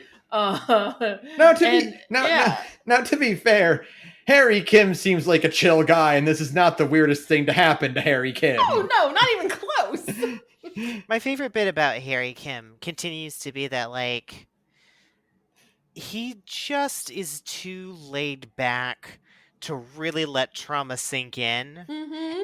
And if trauma does sink in, you're in a bad timeline. Yeah, Like, it's the really funny. The thing with Harry Kim is that, like, a lot of the times he can be kind of boring because he's just so non-reactive to shit, right? But also, Harry Kim is a great portrait of how you survive and stay sane on any given Starfleet ship. It's like, I'm just not going to let the fact that I'm technically a different guy now bother me. I simply shall not let it He bother lets me. And in the grand scheme of things, it doesn't really matter.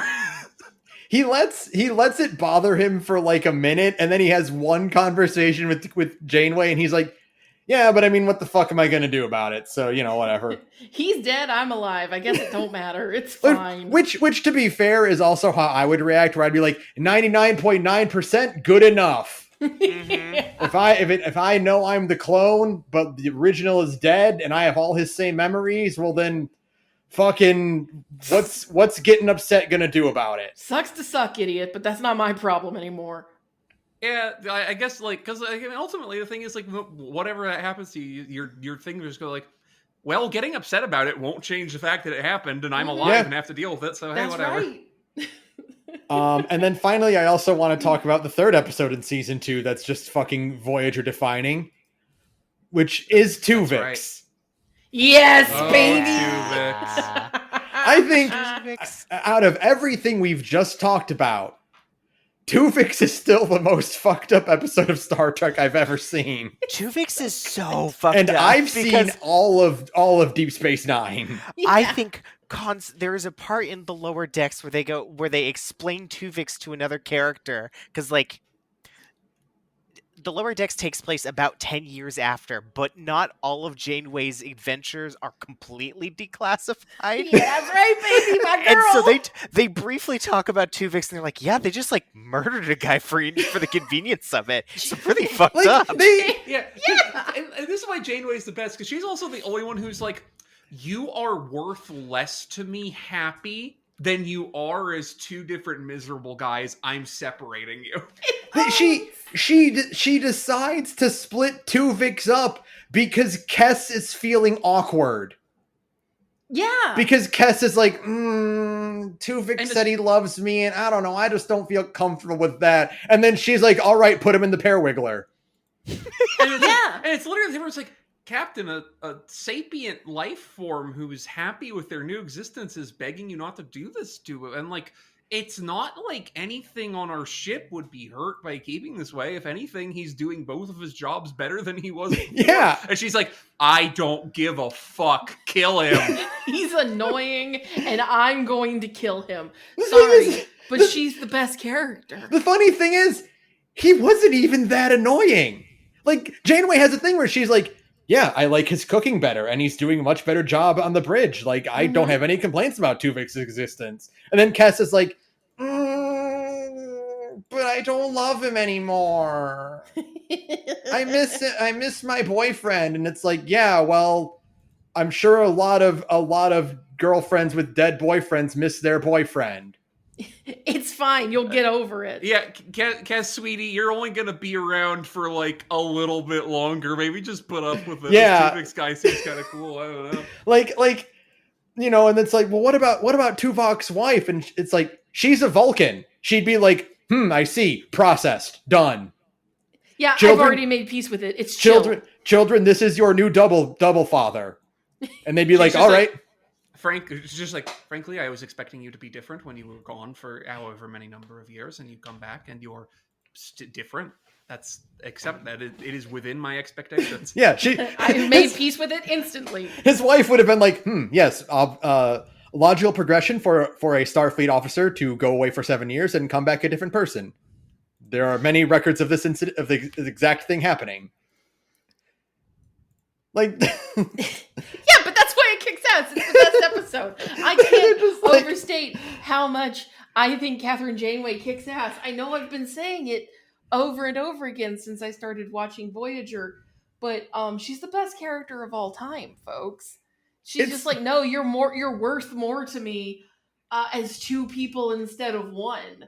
I'm gonna kill this guy now. It's a fantastic episode, and it's so good because there's so many ways they could have gotten around the moral quandary, right? Like, oh, the doctor does a test and it turns out that the fused DNA is not compatible and it's slowly degrading, right? Or like, oh, a situation occurs where Tuvix needs to be in two places at once. He needs like to do the jobs of both Tuvok and Neelix at the same time. So we need to split them up so we can do that, Sure. But no, they're just like, no, because fucking kill him. And it's like the writing decision with big brass ones where it's like, no, you should feel bad about it. Yeah. Yeah, you should feel It's gross. a bad thing. You have done a bad thing, but it's not like Janeway's not correct to you make gotta her live with decision it. for It this, rules. that, or the It's other so reason. good. But you shouldn't think that she's a good person for making that decision. It should be you should feel complicated about it. That's correct, baby. It's great. Fucking amazing episode. Oh, good episode. I love Voyager. I mean, I don't think it's good, but I love Voyager. It's kind of like Fallout 4 to me. It's kind of like Baki. Yeah, exactly. And then Voyager is the Baki of science fiction television. Yes. It's really dumb, but it's also based. but only That's slightly okay. less misogynist. It's Mark. Now look, however bad Voyager is, and it's bad, Voyager's definitely less misogynist than Baki by a country mile. Baki is written by one of those guys who is like, I can't conceive of women as humans misogynist. Mm-hmm. Like the Naruto guy who just hates women and thinks that they're like worse people. The Baki guy is like thinks that women belong to a different species that he is unacquainted with. Mm-hmm. Yeah. I will continue to say, however, they never do anybody as dirty as they do Kiss. So look forward to that, Ben. And then I did start the episode immediately after that. I haven't finished it, but it's the episode where Janeway and Chakotay go to the trad wife planet because they're sick. Listen, no, I'm going to defend this episode. Go to hell. This is what happens when you let a man. No, this is what happens when you let a man watch the fucking bodice ripper ass romance episode. He calls it the fucking trad wife episode. Do you know who the trad wife in that episode is, you piece of shit? It's Chakotay. Okay, now again, like I said, I haven't finished the episode. All I know is they're like, we're gonna stay here for a few days, and then the next shot is fucking Janeway with her braided hair and flowing pretty dress. That's because she has a whimsical heart, okay? She embodies girlish whimsy. Jot that one down. Okay, I guess I'll keep watching this episode because I almost skipped it when I saw that. Do not. Ben, I have to whip out the classic old aphorism. You have to read some shoujo manga and develop some emotions. That's right. What's the shoujo manga episode of Voyager? Damn it! I'm sorry, Ben. You do have to read Pride and Prejudice at least once in your life. I have watched the movie on more than one occasion. It's Melissa's favorite movie. Okay. There you go. All right. I meant read the book. Now I can't in good conscience tell anyone to read. I only read things if they're extremely long visual novels, and otherwise I don't. Look, I'll let you know what I think when the episode is over, but I saw them in their fucking civilian again.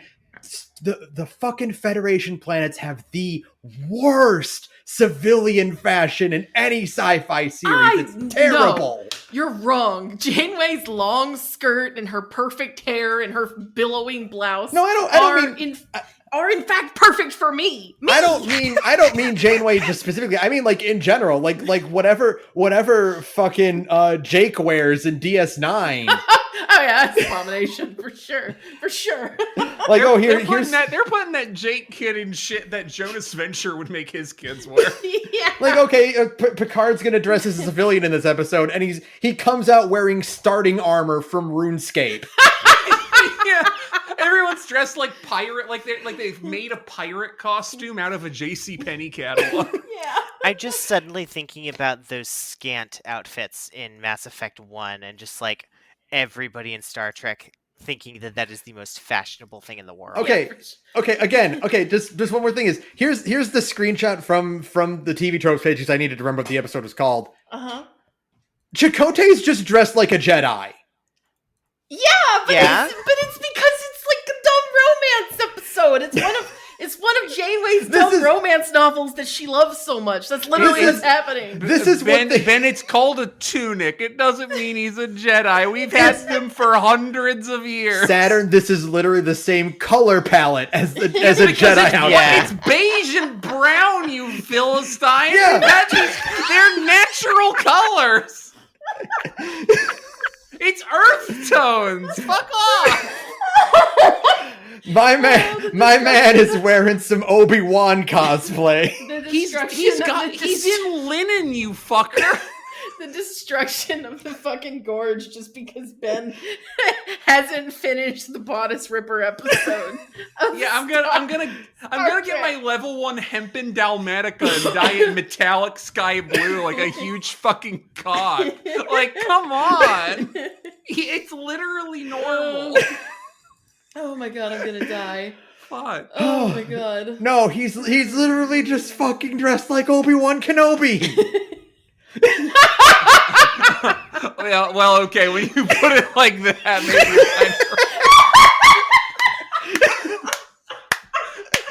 I can't ignore the evidence in my eyes. You're right. I'm gonna kill Saturn with a rock. Now, okay, but to be fair, this episode of Voyager predates the new trilogy, which means it is in fact Obi-Wan who is dressed like Chakotay. My point is not that Chakotay is wearing a tunic and that's ridiculous. My point is that Rick Berman thinks that in the far-flung future of the 2300s, normal human fashion will have gone back to tunics. Well, no, Ben, that's not Rick. Rick Berman doesn't think that creatively. Rick Berman thinks that with it'd be really cheap, some linen. That's correct. Yeah, no, I'm 100% thinking, Ben. You know what was really popular because it came out right around the same time? Much Ado About Nothing. Yeah, there's so much it. Listen, it's fine. It's literally fine. The episode. I mean, I don't even actually think that episode is that good. I think. You just had to fucking roast my ass for misinterpreting where the episode is going. No, it is even worse. I'm defending Janeway's honor. It's important. She's just mad because you don't like Janeway's fucking sexy outfit. That's it. I'm defending my wife's honor. You would do it for Melissa. I am doing it for Captain Janeway. Okay, jot that down. I think we might need to cage and muscle poor Sara before she kills Ben. Look, when I finish the episode tomorrow, I'll apologize to you, Sara. Thank you. I'll be like, I apologize, Voyager. I wasn't familiar with your game. That's right. Oh, anyway, Saturn, did you do anything? I'm dying. Before I go over my extremely brief things I was doing, here's a picture of Pluto in the group chat. Why are you doing this? My week is mostly that I once again failed to play any 100 line. I promise that will be different. Fingers crossed behind my back. I promise that will be different for the next recording. Mm-hmm. I was going to say, Saturn, you are that image of Shar Aznable lying and teaching you how to lie to always lie. Yeah. Everything you do is a lie. Why do I ever believe you? Every time I fall for it. Otzi, I've never lied to anyone in my entire life. Shut the fuck up! You lie to me even now? Yeah, you're going to hear Char Aznable say something to that effect, and you're going to throw something at your TV screen, I promise you.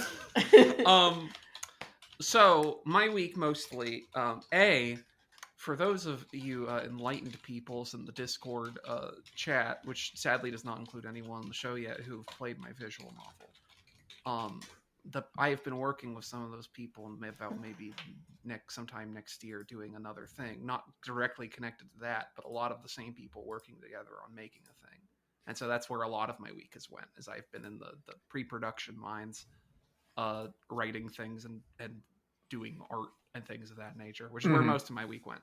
However, I've also still been playing Final Fantasy XIV because I finally, now that nobody else is playing Final Fantasy XIV, have found the will to go and play more Final Fantasy 14 when no one else is around to play with me.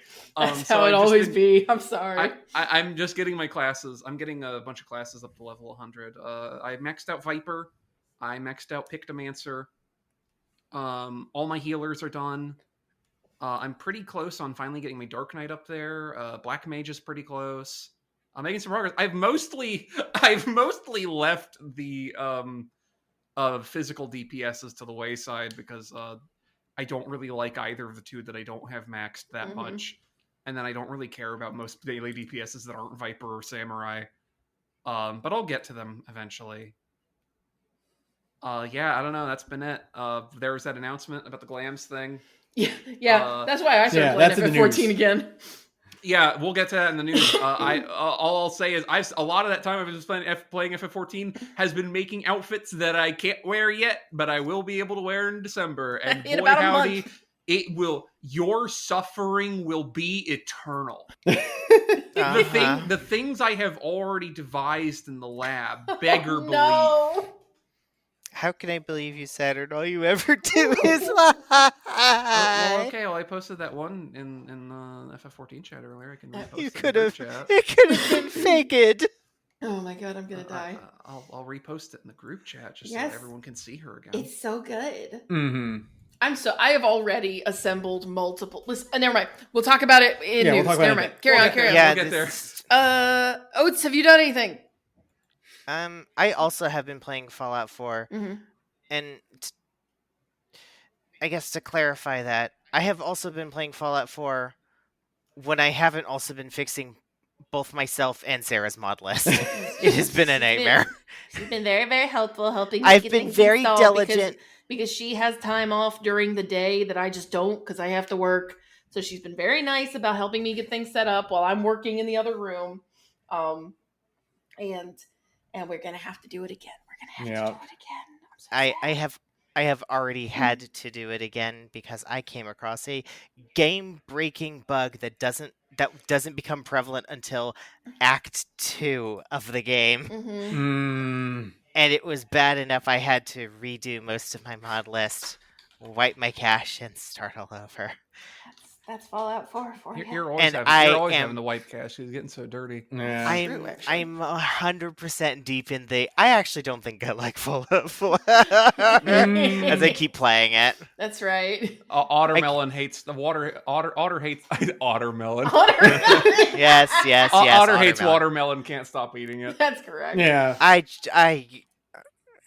Fallout 4 makes me madder than any other video game, I think, outside of Mass Effect 3. Correct. I just play it mostly because, like, I have hate in my heart, and I don't know how else to express it. You play it because, despite everything,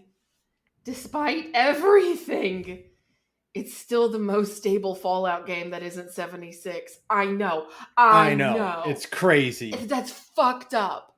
But, like, other than the old ones, if you want to play, like, a Fallout game where the guns act like guns instead of a gun, like a model of a gun that casts the bullet spell, which is what happens in fucking 3 in New Vegas. If you want, like, a Fallout game that just kind of plays like a normal shooting video game and there's some fun exploring shit, your two options are Fallout 4 and Fallout 76, which is insane.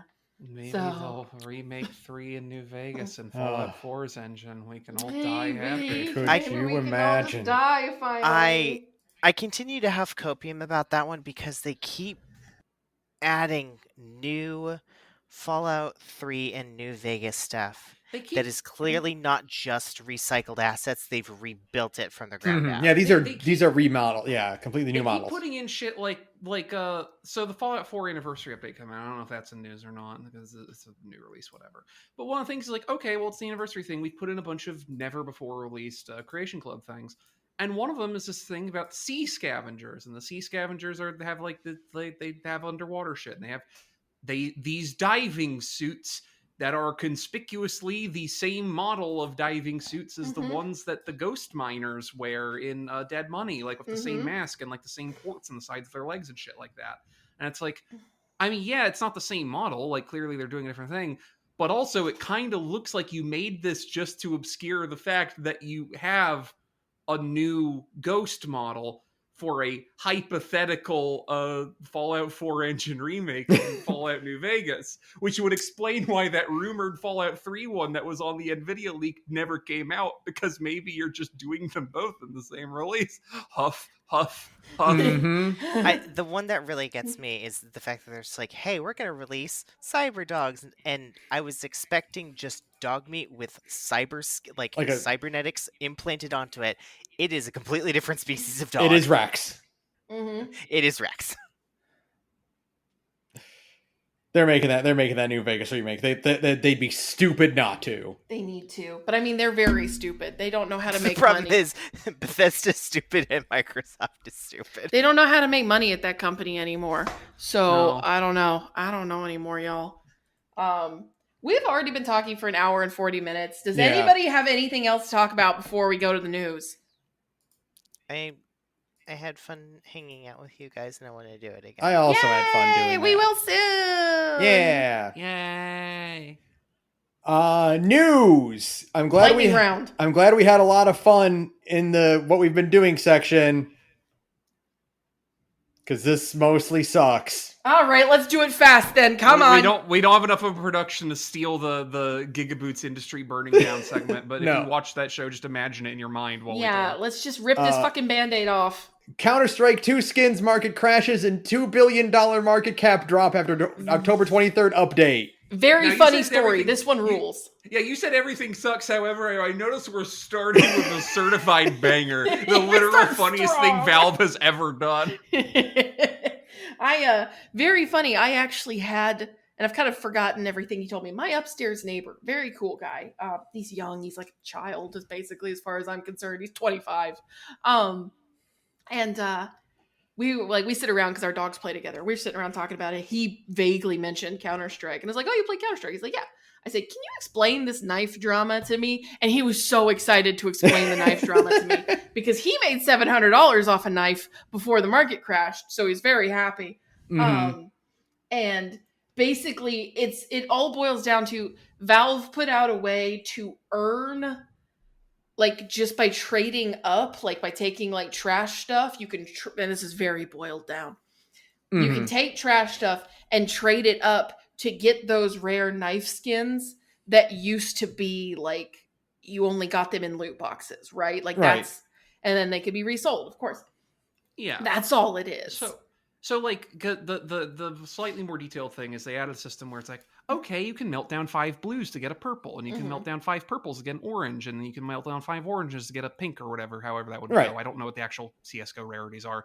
But the thing is, this is like has this very directly linear kind of scaling where it's like, well, yeah, if you have like 25 blues, you can turn that into an item that's like, 3 tiers up or whatever. The difference in the drop rates there, though, is like the equivalent for pink is like a 1 in 10,000 or 1 in 100,000 drop. Yeah. Right. Like it has literal cash value for people who care about that kind of shit because it's just so rare that like you are likely to be spending something like that amount of money trying to roll for it anyway, right? And they basically just in doing this, they're like, hey, so that entire like gray market, black market, people selling knives for 4-digit amounts of money or whatever, it's all worthless now. Yeah. Yes. Very Good. funny thing to do. To just intentionally tank your economy. Just because they can. Yeah. Just because they can. I think it's funny, and I love it because I think crashing speculate. Like if you have one, don't gamble unless you're willing to lose money, right? Of course. Yeah. Just in general, like that's your rule of thumb. Don't go to a casino. Don't gamble unless you're willing to lose money. 2, if you are specifically gambling on the speculative market of video game items, you losing money is very, very funny to me. Yeah. It's very, very funny. This There's nobody who, like, nobody's 401k, as far as I'm aware, is tied up in like CSGO skins. God, I hope Right. not. If your 401k was entirely in knife skins, please email us. I want to interview you so badly. Yeah, I need to know what Yeah. your brain is. This is- right? Putting this much money into skins for a video game is literally just one step above NFTs. Yeah, well, I mean, that's like all NFTs are modeled off of this exact Yeah. thing. Oh yeah, Like, absolutely. The Team Fortress 2 unusual hat is genetically a precursor to the NFT. Yeah. Mhm. Mhm. What was the other thing I was going to say? I don't know. It's gone to me. It's just gone. Good luck. Yeah. I'm 30 now. My brain doesn't work. anymore. Sucks for everyone involved, but very funny on the outside. But yeah, for me, very funny because I think you should probably not have a shit ton of money tied up into the speculative market around CS:GO skins. I don't know. Mm-hmm. That's just me. So Next, Soldier Boy is selling someone else's retro handhelds again. again, he keeps Again? doing it. Yeah, this is the second time he's done it. It's so funny. I don't know why he keeps insisting on doing this. Like, do you think people are not going to notice? Well, when you haven't been musically or culturally relevant in like 20 years, You have to do like really insane things, I guess. Yeah. yeah. calling your stolen handheld the Soldier Game Flip is funny when you are just buying a Chinese emulator product and then flipping it. Yeah. It Yeah. owns. That's Like, like I respect the hustle. Yeah, That's it's like- insane. I don't know he why might he's as well- doing it, but it's really funny. he might as well have just called it the Soldier Game Crime. Yeah. So, Quote from the article, Soldier Game Flip appears to just be a Retroid Pocket Flip 2, except that it costs more than double and will be shipped to you from some other warehouse. Quote, That's right. Not a single gamer is buying this, especially that price. One person earnestly responded on Instagram, play some games on it. Where's the gameplay? Is it an emulator? Rather get a Steam Deck for less that does more. I don't know why he keeps doing it, but it's weird that he just keeps doing it. This is the third time? Second. This is the second time, as far as I'm aware. The article says that in 2018, he started flipping a Chinese-made retro emulation device, but then it came installed with Nintendo ROMs, so Nintendo word. shut that down. Yeah, Nintendo And shut then- that down instantly. He was also, and then in 2022, he was pushing another stolen Game Boy knockoff. That's so funny. That's so funny. You know what? Good for Is- him. Why not? Is Soldier Boy the Tommy Tallarico of video games? No, Well, no, because he's unlike not... Tommy Tallarico, Soldier Boy has made anything. Yeah, that's correct. That's true. Soldier Boy probably has a mom who loves him. Yeah, probably. Soldier Boy's mother is probably very proud. Yeah, for Mhm. sure. Next, Concord's sudden shutdown is such a big deal, it's been brought up during UK government debates over video game consumer laws. Good. Understandable. Understandable. So, and this literally is, let me see if I can find the exact quote. Let's see. Yeah, this is from an MP in the House of Commons. Quote, I know the honorable members will agree that where publishers fail to make the lifespan of a game clear to the point of sale, they must be held accountable. That's why I Sure. welcome the strengthened consumer protections, including the Digital Markets, Competition, and Consumers Act 2022, which came into force earlier this year. This legislation rightly requires traders to provide clear, timely, and accurate information to consumers, including the longevity and functionality of digital products. So Great. straight up, they made a game so bad that the UK government is like, you need to tell us if your game is bad. yeah. Because also, like, Concord You know. isn't the first, like, because earlier that year you had the thing with the fucking Arcane Vampire game, Mhm. right? Yeah. Where they basically were like, no, we're canceling all the post-launch stuff, and like you're Mhm. getting refunds on that, I guess. And that's part of why also now, because it came a couple months ago, like now Steam has a thing where if you sell a season pass for a thing, you have to be upfront. What is the content in each release of the season pass, and what is the quarter it's coming out in? And if you can't commit to that, then there are going to be problems for you, Yeah. right? It's so And it's like, funny. I'm so glad we're finally getting this after what feels like way too many years of not having it. Yeah. The MP in this article also mentions that this debate also mentioned The Crew and Anthem. So this has Ooh. been ongoing for a while, which all these games where they shut down before their season pass content or their future planned or announced content doesn't come out. And now there needs to actually be some kind of consequence for that, on top of the fact that your game failed so badly that you don't make any money off of it anymore. And those two are the really bad ones, because those two are like, there was no refunds associated with that shit at all, to my recollection. Yeah. At the very least, like the article mentions, at least Concord did refund the purchases. Right. Probably because there was so little that they could afford to do that. No, they did not. Yeah. It's one of those things, like, if you go over math, it's like, it literally costs us less to just unrelease the game and refund literally every person who bought it than it does to keep it flailing for like 9 months for a player population of like 40. Yeah. Next, we briefly mentioned this earlier, but Final Fantasy XIV says, screw it. You want healers in plate mail, you can have them. Promises to remove all class and level restrictions on Glamour. Let's go, baby. They smashed the glass. To paraphrase Steak Bentley, it's like Yoshi P went, okay, I guess I made my point about class identity. I let by gender locking and class locking artifact or equipment. You can dress however you want now. And me and all the other gamers slurped our big gulps and said, yeah, it's fucking right. Know your place. It's true. It's really fun. Now, it is very funny that this is on the heels of them taking down Mare. I know in my heart of hearts, this is probably in the works for a while, right? Yeah. But it's really funny that they're announcing this right after Mare got shut down, right? This just feels like we're making weed legal. Yeah, because for Mare, it's like, I know Mare's one of the things, like, Yoshi P definitely doesn't care about Mare's intended function.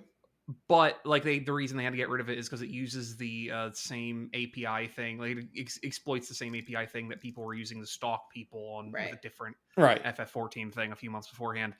And I feel like they actually did bring up on the announcement that this has to do with like making it feel less necessary for people to mod the game to look how they like, right? Like I believe that came up explicitly, because like this is like one of those things, like now the only function of Glamour is so that you can make your character look how you want on your side without having to actually buy a Fantasia. And they're not, if you're not going to cough up that extra $10 or whatever, they're not going to get it out of you. But this at least means you don't need to do it to like have outfits that literally every NPC is allowed to have. Right. Yeah. Yeah, no, this very much feels like, we're legalizing marijuana because it's just too much of a hassle to fight you on this anymore, that we're just fucking doing it. I am of the opinion that they probably were working on this for a while, and Yoshi P got told by corporate, hey, you've got to do something about mods, and he was like, well, if I can... This is timing itself really well, unfortunately. This is probably one of those things where like it was in the works and now it's a priority. Right. That's totally, I feel like it's kind of a combination of that and the fact that sub numbers are down, right? This will get people to come back. Oh yeah. Yeah, like sub numbers are down, just because there's a certain amount of FF14 burnout after Dawn Trail was not, I liked it, but a lot of people didn't. You know what I mean? And that's fine.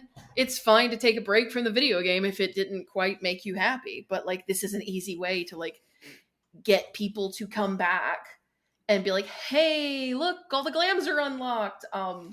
Because like Yoshi P has been very, up until literally this year, he was saying like, "No, we're going to keep class identity because like we're not going to unlock glams because we want to keep class identity intact, right?" And everybody was always like, what the fuck do you mean class identity? You can wear the PvP armor as a white mage. Who cares? Right? Right. So I assume it's kind of a combination of multiple things of like the Mare thing and then like sub numbers being down and all that stuff. It's like, okay, we just have to smash the emergency glass and finally do something that WoW has been doing for a while. Right. I was gonna say, I think that's the other thing, because like they definitely... Like, it's the... Like, when we had that Asfo set that was, like, super garish and ugly because it looked kind of like WoW armor, right?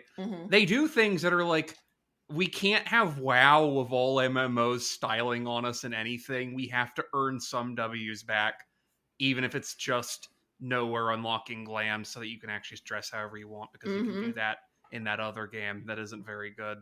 And like, if they can do it, why can't we? Right. So I'm glad they're finally doing this. I am over the fucking moon. I already have like 5 glam plates set up that are just like the moment 7.4 drops, I can just start wearing them instead. I'm just really, really excited. And I mean, because they're crazy. They even took out level locks. Like you don't even need to have a level 100 armorer to wear the level 100 armorer stuff as a glam. Yeah. Right? You're going to see so many people practicing unsafe chest binding techniques. Oh my god. I have to at least go earn a little bit more orange script so that I can get that. Like, are you kidding me? Right? I do that as well. I have to. The problem is that earning orange script as a crafter is so much more annoying than earning orange script as a gatherer, and they don't use the same orange. Custom delivery. Yeah, but the thing is, if as a gatherer you can just spearfish in a loop eternally without spending resources, and it's like super easy. But like, I will say I mean, do you have a level 100 crafter? I do. I have a goldsmith. Okay.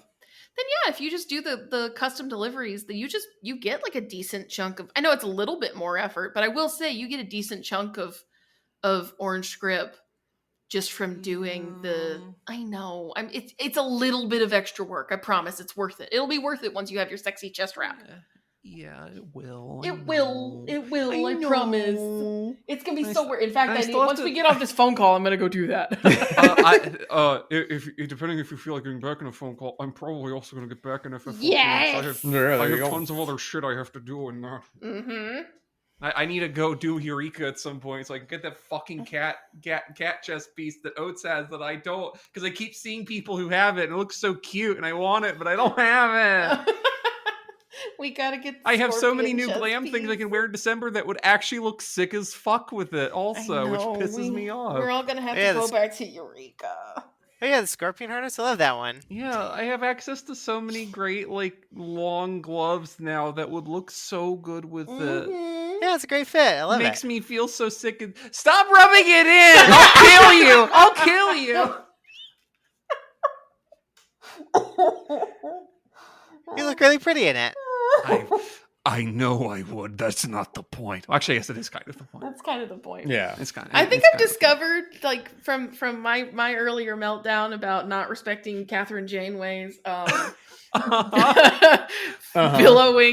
billowing like bodice ripper outfits, and this current thing. The thing that will tear the gorge apart is just fashion. Who knew? Who knew? Yeah, I know. Well, that makes sense. We've already had this discussion the first time I won the scorpion harness. And Saturn was like, "I'll kill you. I'll kill you. No one will ever know." I love how nobody else like was paying attention to anything else that happened in that live letter, right? Like, no, because it doesn't matter. It does, yeah, it's not important. The important thing is that is gender or class agnostic glams. Yeah. Like, that is the most important thing. They talked about some other shit. There's like a variant. Who cares? Nobody cares, people. All we cares about is unlocking the glams. Thank God, finally. Mm-hmm. So I'm so excited. December 16th. Yeah, mid-December. Mid-December. Cool. That's not too bad. That's actually pretty good, actually, for waiting. I can do that. Yeah. Very cool of Square Enix to do that. What's not cool of Square Enix? Oh no. Massive layoffs hit Square Enix hours after it shares plans to have AI handle 70% of its quality assurance and debugging soon. Oh boy. Well, now, in the interest of accurate journalism, I don't care about accurate. Square Enix has said these layoffs are not connected to these two announcements are not connected. I believe, if I recall rightly, the layoffs were I believe it was mostly their Western publishing. US and UK layoffs.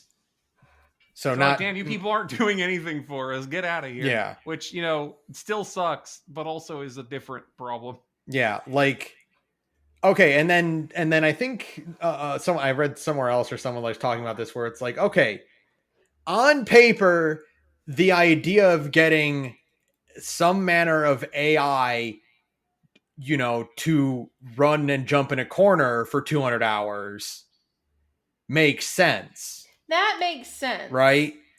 But it's the other stuff that you have to like use like creative human QA for that sucks, right? Like yeah.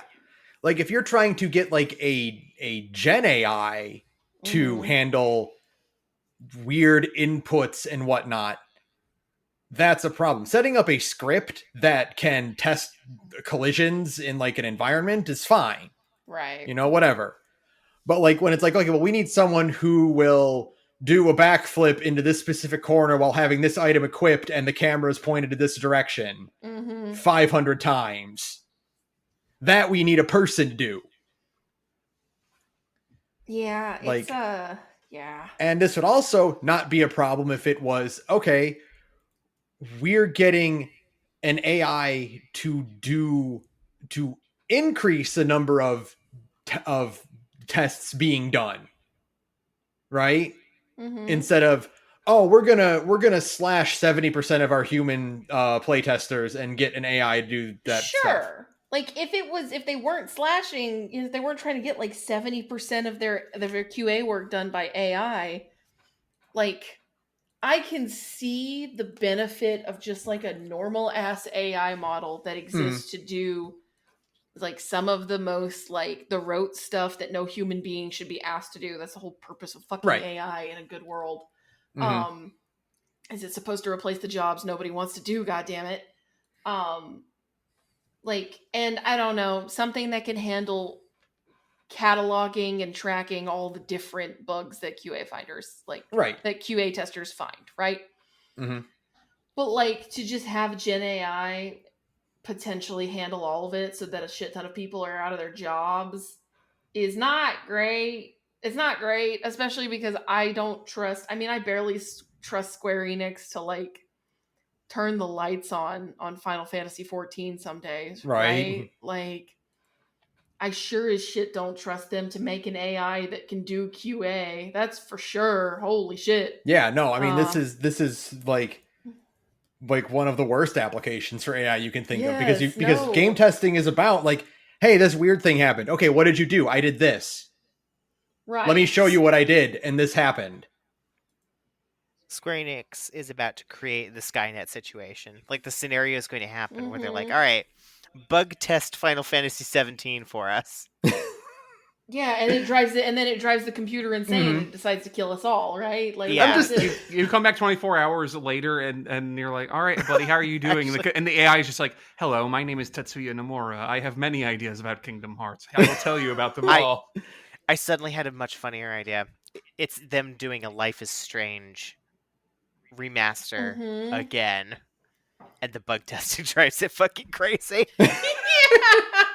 I'm just driven insane. Yeah. I'm just thinking the AI is just like, I understand that you're making that I have to bug test this game. I could have swore this game came out already. Are you fucking with me? Are you sure? It's coming out for the Switch 1. It already came out for the Switch 1. The remaster didn't. Yeah. I'm thinking about like a bug test report that's done by like a Chat GPT no wrong answers thing. Yeah. Like what Eddie Burback tortured himself with, where it's just like you try to get like a report of what went wrong and the Chat GPT is like, nothing went wrong. Your game is perfect. The strange collision in this area is revolutionary and a kind of game design I've never seen before in my life. Yeah. Sure, okay. I'm sure it'll go great. What's next? Audiences will love the way this character's hair becomes bald when you turn the camera 15 degrees suddenly. So what happened when you turned 15 degrees? My apologies, it happened when you turned it 13 degrees. Wait, is it 13 or 15 degrees? You're right, it's 15 degrees. Next, all you had to do was follow the damn law, Rockstar. Workers are protesting outside Take-Two after GTA 6 devs alleged brazen union busting, and then the game got delayed. Yeah, imagine that. No, it's How that obviously union busting. Yeah. It's the most transparent union busting of all time because Rockstar is claiming that they fired them for leaking information, which was almost certainly discussing salary in a Discord, right? Like the thing is that like, oh, they're leaking company information, which is that they are talking about the conditions of their labor inside of Rockstar, right? So no, they're not leaking anything about GTA 6, no matter what Rockstar says. They're just talking about organizing a union. It's the most blatant and obvious union busting I think I've ever seen. Yeah. And we've been seeing a lot of really blatant and obvious union busting in the last couple of years as people try to unionize things more. But also, the UK is run by fucking chimps, so Who we'll knows? see how the court case goes. Yep. Yeah, the article says that quote from Take-Two and Rockstar is that they are quoted as distributing and discussing confidential information in a public forum. One, it's a Discord. No, it's not public. Mm-hmm. You can control who joins the Discord and who doesn't. And two, if it was confidential information, didn't say it's about the game. Didn't say it's about anything they're working on, anything to be under NDA for. So yeah, it's very clearly like pay information and stuff like that. Yeah, That you are not. A lot of companies will love to tell you that your pay is confidential information. You're not allowed to discuss, especially with other employees, even though it's a violation of labor law to do that. That's Funny correct. how that works. Yeah, it's not. Talk about your paychecks. Please talk about your paychecks with your coworkers. Fun fact, if your boss tries to fire you for talking about your paychecks with coworkers, you can sue them. That's a violation of federal labor law. You'll win. And Very that every handled. time. Especially if you get them saying in writing, I fired you for discussing your wages with your Yeah. fellow Yep. employees. and that's a gorge fact. Mm-hmm. This article is slightly outdated because we got the trailer immediately afterward, but the Super Mario Bros. Movie sequel leaks come from the most unlikely place. Yeah. A That's really good. bunch of Pillsbury sugar cookies with Yoshi egg designs leaked the designs for Yoshi for the Mario Brothers movie too. Such a funny way for it to happen. That trailer came out and they're just shoving 4 Mario games into this movie. It's got elements of Sunshine. It's got Galaxy. It's got Odyssey. It's got Luigi's Mansion. It's fine. I'm not going to see it. I'm not gonna see it I didn't either. even watch that first one. It looks I cute. It's for children. I didn't even watch the trailer because Yeah. like, well, I didn't see the first one. I'm probably not going to make time for this one. So Mhm. that's okay. Brie Larson is playing Rosalina. Cute. Yeah.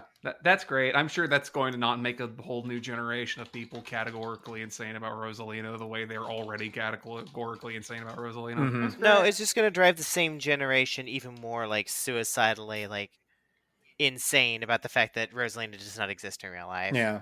Her design's really cute. I Yeah. will say that the design for It's- her in the movie is actually quite cute. I still, I'm getting used to it, but I still feel like the Mario movie designs are just close enough to their canon designs that it feels awkward. Sure. I think for me, and this is just me being a hater for the animation company, Mhm. I don't like how they move. I don't like how they emote. 'Cause Yeah. I don't like Illumination's No, yeah. animation design. Their design philosophy for how a character moves, like character acts, Mhm. basically. I just don't like it. I've always hated it. Yeah. So It's like because I like the Sonic designs are taking a lot more liberty for the movie, like creative liberties with their designs for the movies. Like their arms are a lot thicker, they have the fur texture and all that kind of thing. So this looks like an adaptation of them versus the Mario characters, which are almost there, and it's a little bit off for me. Mm-hmm. But Rosalina is Brie Larson, and Bowser Jr. is Benny Safdie. He's in a bunch of stuff, but I don't know him. Yeah. He's mostly a director, I think. Yeah. Has he been anything? Strange pick. My But- only real nitpick and this isn't even from the trailer because again, I didn't watch it. I just saw that fucking Pillsbury box. Why'd they give Yoshi blue eyes? That's fucked up. Yoshi has blue eyes. They're Since not. when? They're not that blue. Hold on. Yeah, they're like a gray navy. Yeah, okay, but that's not what I mean. They gave him blue human. Yeah, eyes. no, they definitely. He's got unsettling realistic human eyes. He's got creepypasta realistic eyes. Mm-hmm. His eyes should look like that one guy from that British show who has like the fucking dead shark eyes. I think David Mitchell. Yeah. Is it David Mitchell? Hold on. Yeah. Yoshi should have eyes that are indistinguishable from this guy. David Mitchell's very funny, man. He does have the eyes of a dead shark. It's really uncanny. Yeah, it's really unsettling. It is the thing where it's like giving Yoshi a lizard skin texture is not right. Mm-hmm. You know what I'm also realizing as I'm looking at it again? Usually, Donkey Kong characters have like the Sonic mono eye thing, Mm-hmm. and Yoshi doesn't. Yeah. They have swapped that design motif so that Yoshi has the mono eye and Donkey Kong and Diddy have separated eyes, and it's really weird looking at it. Yeah, that's true. Yeah, you know what? You're right. That is the thing that I don't like about DK's movie design is that his eyes are not right. They're not the right style. They're so human looking, which makes the fact that he is a giant gorilla that much scarier. That's the Uncanny Valley problem. Yeah. He didn't look like Great Gorilla. Like it's funny. Like you look at DK's classic like SNES Onward design. You look at his movie design, and then you look at his Bonanza design, and it's like a fucking throughway of going too far and then rolling it back just enough to land in perfection. Yeah, no, my cousins will be very happy about this movie, especially because my nephew, especially my one nephew who is now fucking obsessed with Mario Galaxy. Yeah, that'll do it. Yeah.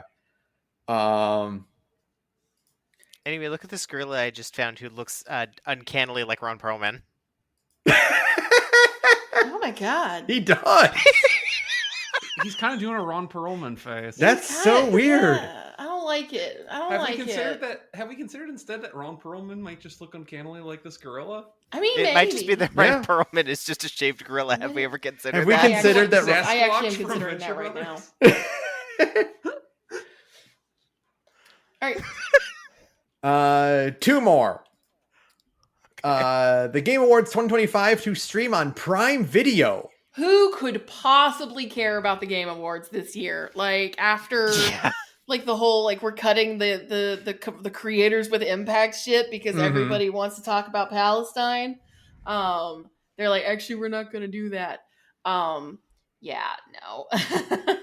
Yeah, of course it's going to be on fucking Amazon. That makes sense. That sounds. They about jacked right, up the prices of the tickets for the public recently. There was they're like what, $1,200 a seat or something? Yeah. $1,200 a seat. There was the revelation that the seats have never been more than half full. Oh yeah, I'm not surprised at all. Yeah. And they're like inviting less. I mean, one, because they're like inviting less press, but that's mostly because there's just less press to invite these days because the whole industry is collapsing. You know, it's really it sure is something. Yeah.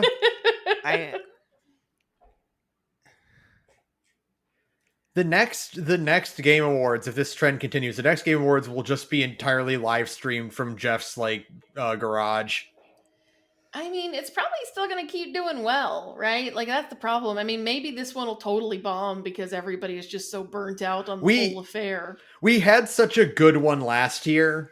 You can never follow it up again. Yeah, exactly. So, yeah, you're streaming it on Prime this time instead of just on Twitch for everybody like usual. Well, it'll still be on Twitch and YouTube and all that. It's going to be hosted on Prime and then streamed to Twitch and YouTube. Interesting. So like Prime will be like the main direct broadcast. The thing is, We're it's not on the fine. hook to do content for it, are we? No, we're not doing Game Wars this year for real. Okay. For real, we're not actually doing Game Wars. I don't even know Who could when possibly care. I don't even know when the game. Oh, December 11th. Okay, Yeah, that's. I might. It's a month. I It's like a month for now. might genuinely be busy that day. Yeah. Actually, honestly, I think I might be busy as well. I think I got invited to Thursday. I'm not showing up for that. I'm not a believer in the workplace Christmas party, but I also like maintaining a positive relationship with my bosses who pay me a lot of money to do kind of brain dead work. That's so I correct. will be probably going to that, which I do think is the same day. So, that makes sense.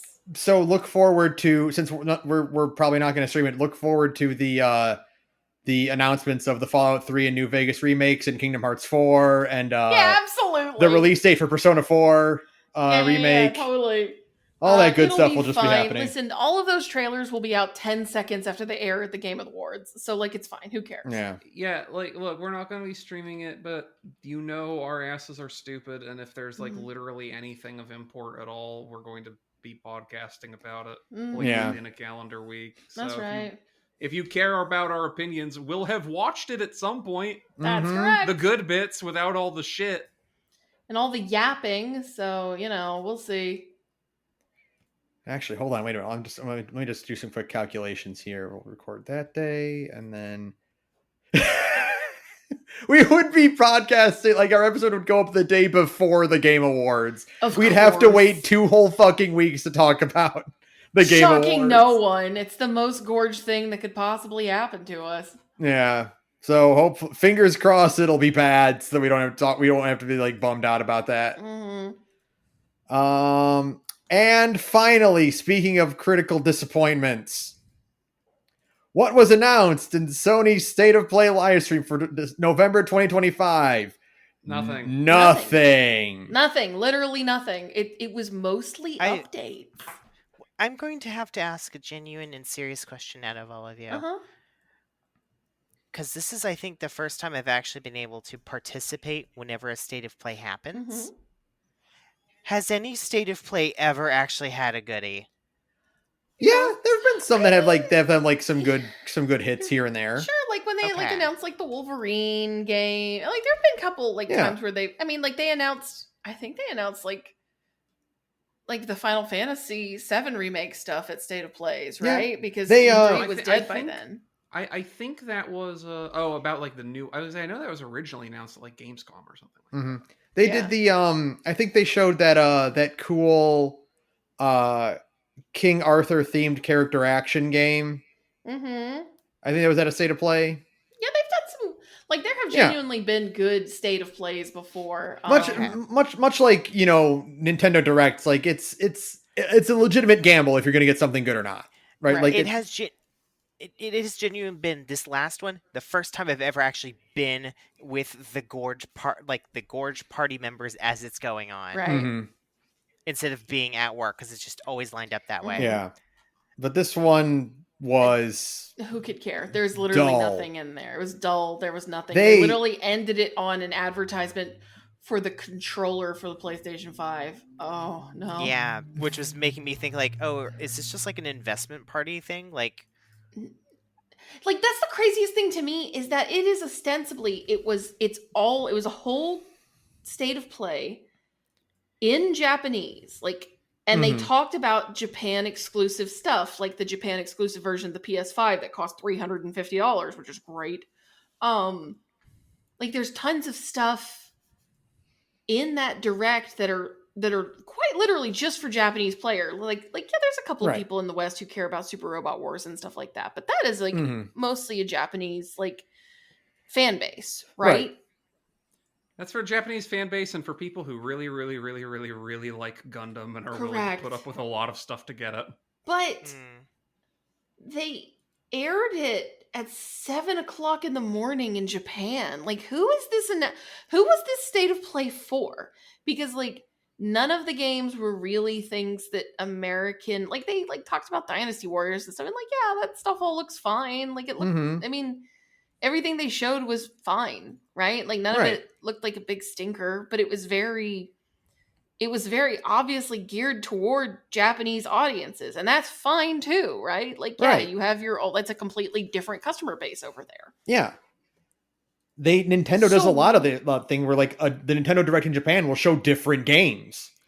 So why did they put this on at prime time in the United States, especially when they had nothing to show? It's bizarre. Yeah. Like, they had nothing, and the stuff they did have was nothing that would really appeal to like Western audiences truly.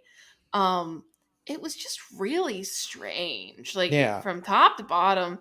And they did it at 7:00 in the morning Japan time, which is fucking wild. Like, what's going on? Sony, what are you doing? Are you okay? I mean, I know the answer is no. Nobody's okay. The whole industry has collapsed. But like, are you okay? No. It just blows my mind that like I didn't even consider the time zone difference thing. I was just like, this is just kind of a boring state of play. And then you mentioned that, I'm like, yeah, what the fuck? I guess like Nintendo in America does their directs early in America time, but I guess I don't. Are they? Yeah. I guess they're the same time in Japan? Question mark. Nintendo's in America are usually at like 11 a.m. in America, and then in Japan that'd be like late. That'd be like 9 o'clock. I mean, they do lots of them that are like 9 a.m., 8 a.m. sometimes. Yeah, they've done some weird ones like that. Ultimately, I just don't know why they did this. Yeah, it was like straight up 85% of it was this game that's already out has a DLC or free update. I guess we know what the next Monster Hunter Wilds update is for all the people who aren't playing that. Yeah. They had some truly baffling things shown here too. Like a huge trailer for Marvel Tokon to announce stages and a new beta test. Yeah, and like no characters at all, like announced in that whole thing.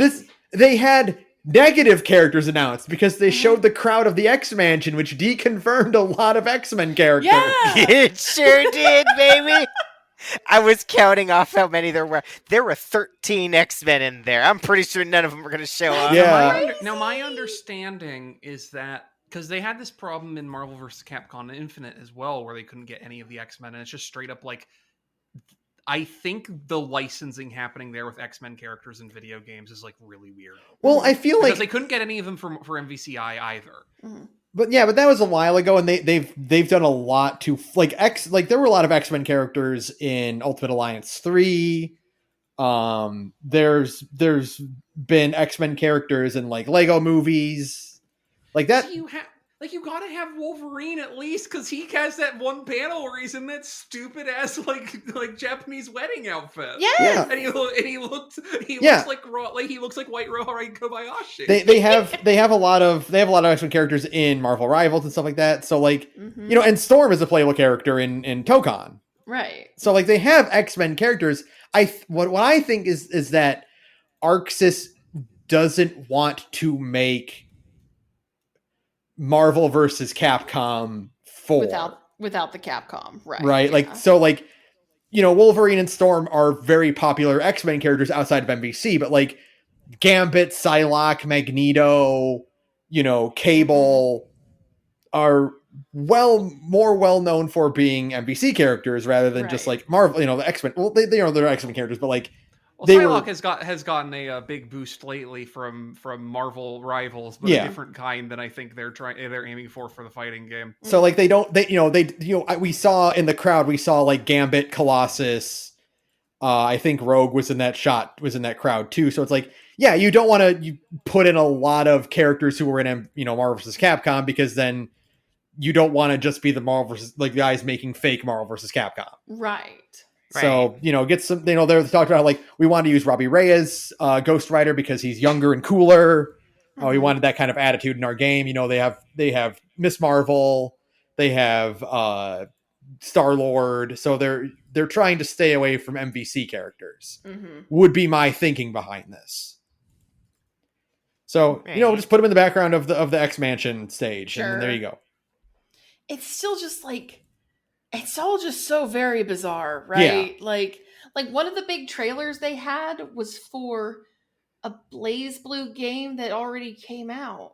Mm-hmm. Like they had a huge trailer and like an interview segment with like the director of that game, but that game's already out on Steam, right? So this is like I assume like a Game of the Year edition type thing, right? Yeah. Like it's like kind of a remaster plus new content type shit.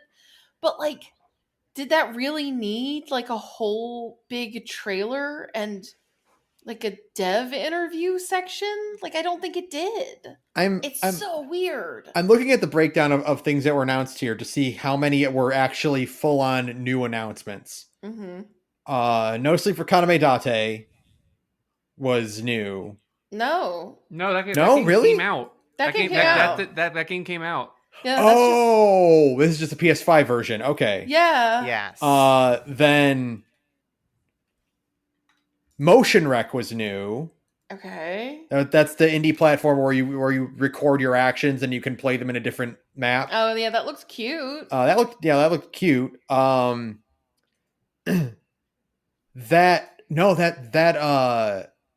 Nevergrave was announced, wasn't it? Mm-hmm. Announced previously, yeah. So not Nevergrave.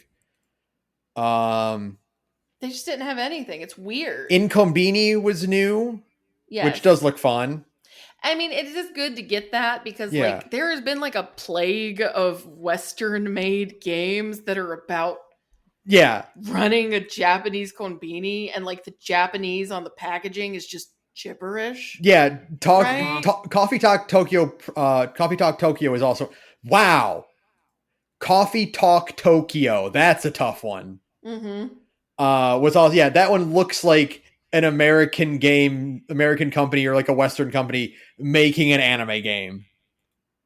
It was very. I admit, I was like, "What the fuck is this? Is this white people game doing?" Yeah, the Japan developers, and it's like, no, it's a Japanese game. Like, what? What? Oh, are you sure? It just sort of looks like somewhere between Valhalla and Necro Barista. Right. I'm kind of like, it looks like something from the Read Only Memories people. You know, like I'm a little shocked.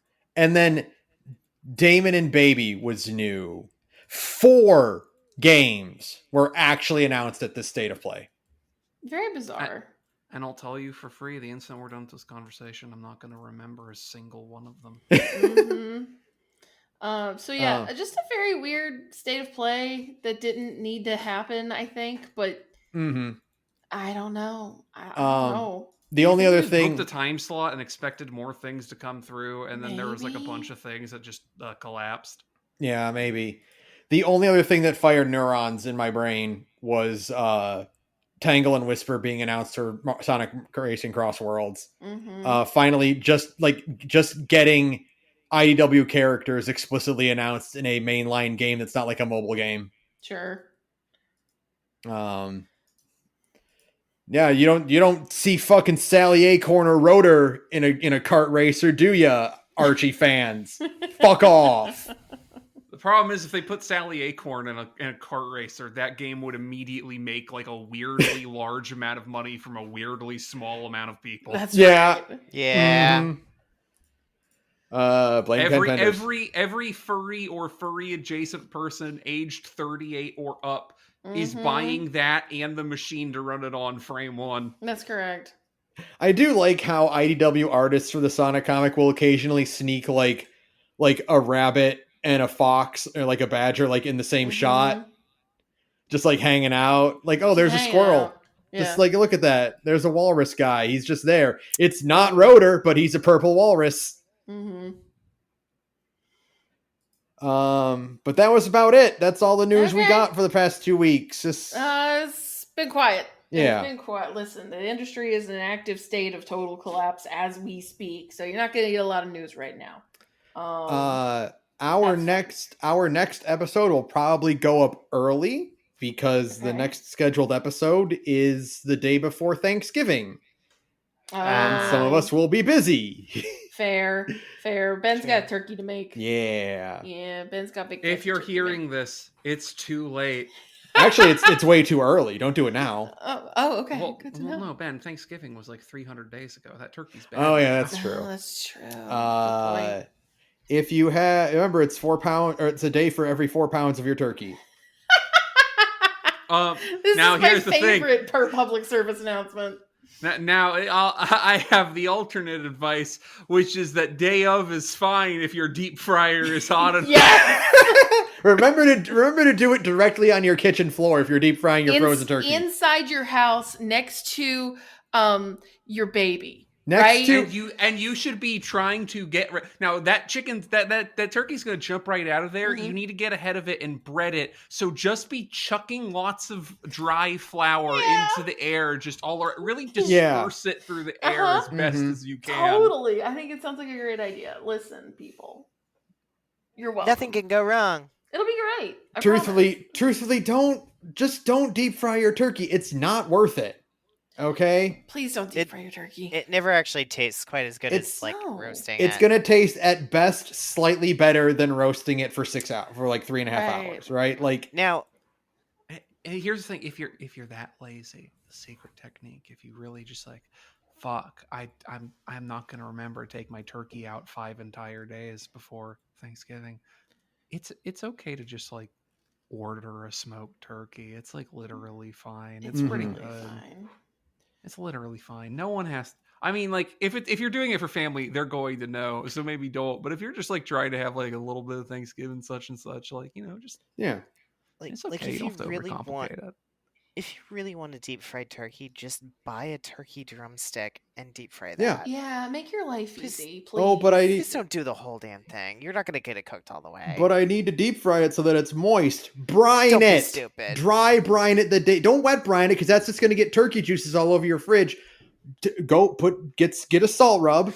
Rub that salt underneath the skin of the turkey. Let it chill overnight, and it'll be moist. Just cook the turkey properly. If you want everything in your fridge forever to taste a little bit like turkey, you can wet brine it. If you want the ghost of Thanksgiving turkey to haunt you for the rest of your days, you can wet brine that sucker. All wet brining does is fill your turkey with water. And guess what doesn't have a flavor? Water. That's good for the animal. Yeah. Dry brine it to let all those juices it's good for your skin, get people. pulled Drink a lot of out and water reincorporated and back into the meat with flavorings in there. And then it's all just turkey flavor. Did I lose everybody? It's not difficult. Just do it correctly and it won't come out dry and flavorless. Anyway, I really like Thanksgiving. I don't understand we're trying to overcomplicate the very simple art of just throwing a frozen turkey directly into a deep fryer. It's literally that easy. Remember to do it really quickly so you don't burn your fingies on the oil. Right. Just toss it. Yeah, just submerge and make sure the oil is filled to the top. Yeah. And get it as hot as humanly possible. You might want to actually start a gas fire under it. Yeah. So that it gets really, really hot. I'm writing all these notes down. Yay! We're gonna have the best Thanksgiving ever. My family. You two have renter's insurance, right? It'll be fine. Just checking. Yeah, okay. Just be sure that when you have to file that paperwork, you don't mention anything about the cooking technique. For sure. My family deep fried a turkey one year, and yes, it was delicious. But the amount of work that went into observing and maintaining it was so not worth the effort. So it goes. Anyway, we're done here. Okay. That'll do it for us, everyone. Thank you to Broke Free Fuse or Recon Music. Email us at thegorgepodcast@gmail.com. Follow us on our social medias posted in the episode notes. Join our Discord also in the episode notes. Join our Patreon also in the episode notes. Just check the episode notes. Yeah. On occasion and get some cool stuff out of there. Did we say join our Patreon? Join our Patreon. Yeah. Listen to all of our bonus shit. Yeah. Oh, yeah. Also, listen to our TTRPG podcast. It's good. Yeah. Go subscribe to our other podcast. It is called The Reboot, a Sentinels Comics table or our TTRPG. Go listen to that because it's really good. Now, I'm kind of biased, but I think I'm a pretty good DM. I think it's pretty good. Yeah, you should go give it a shot. I think it's pretty darn good because in universe I'm the cool. That's right. You got labeled the cool one. Congratulations. By a super hot Gamilf. That's right. Good for And I you. get to play a shape-shifting twink Vegeta, so like I'm happy. Everybody Yeah. wins. What have we got? What have we got? There's nobody that like really inspired my ire this episode. Man, you know what? No. Fuck Jeff Keighley. Yeah. Joe, yeah, fuck fuck Because Jeff when people Keighley. are like, "Hey Jeff, why are you cutting all this shit? Like, what's the deal?" He's like, you can't tell me how to run my show. It's my show. It's Go my fuck yourself." show. Mhm. And you know what? You can take your stupid Canadian haircut and weird fashion sense with you, as I don't watch your thing this your year. bad game awards this year. Sayonara, asshole. We don't want anyone to say the P word on stage. God forbid anybody actually believe in anything other than selling advertiser slots, right? Mm-hmm. I think even the Warframe devs aren't showing up for this one. Yeah, That's I'm not that's a surprised. bad sign. I'm not surprised one bit. Like, yeah, no, God forbid anybody believe in anything other than generating temporary profit for a bunch of assholes who don't care about you. Crazy. Good Fuck night. Jeff Keighley. Fuck the Jeff Game Keighley. Awards. Good night, everyone. Good night.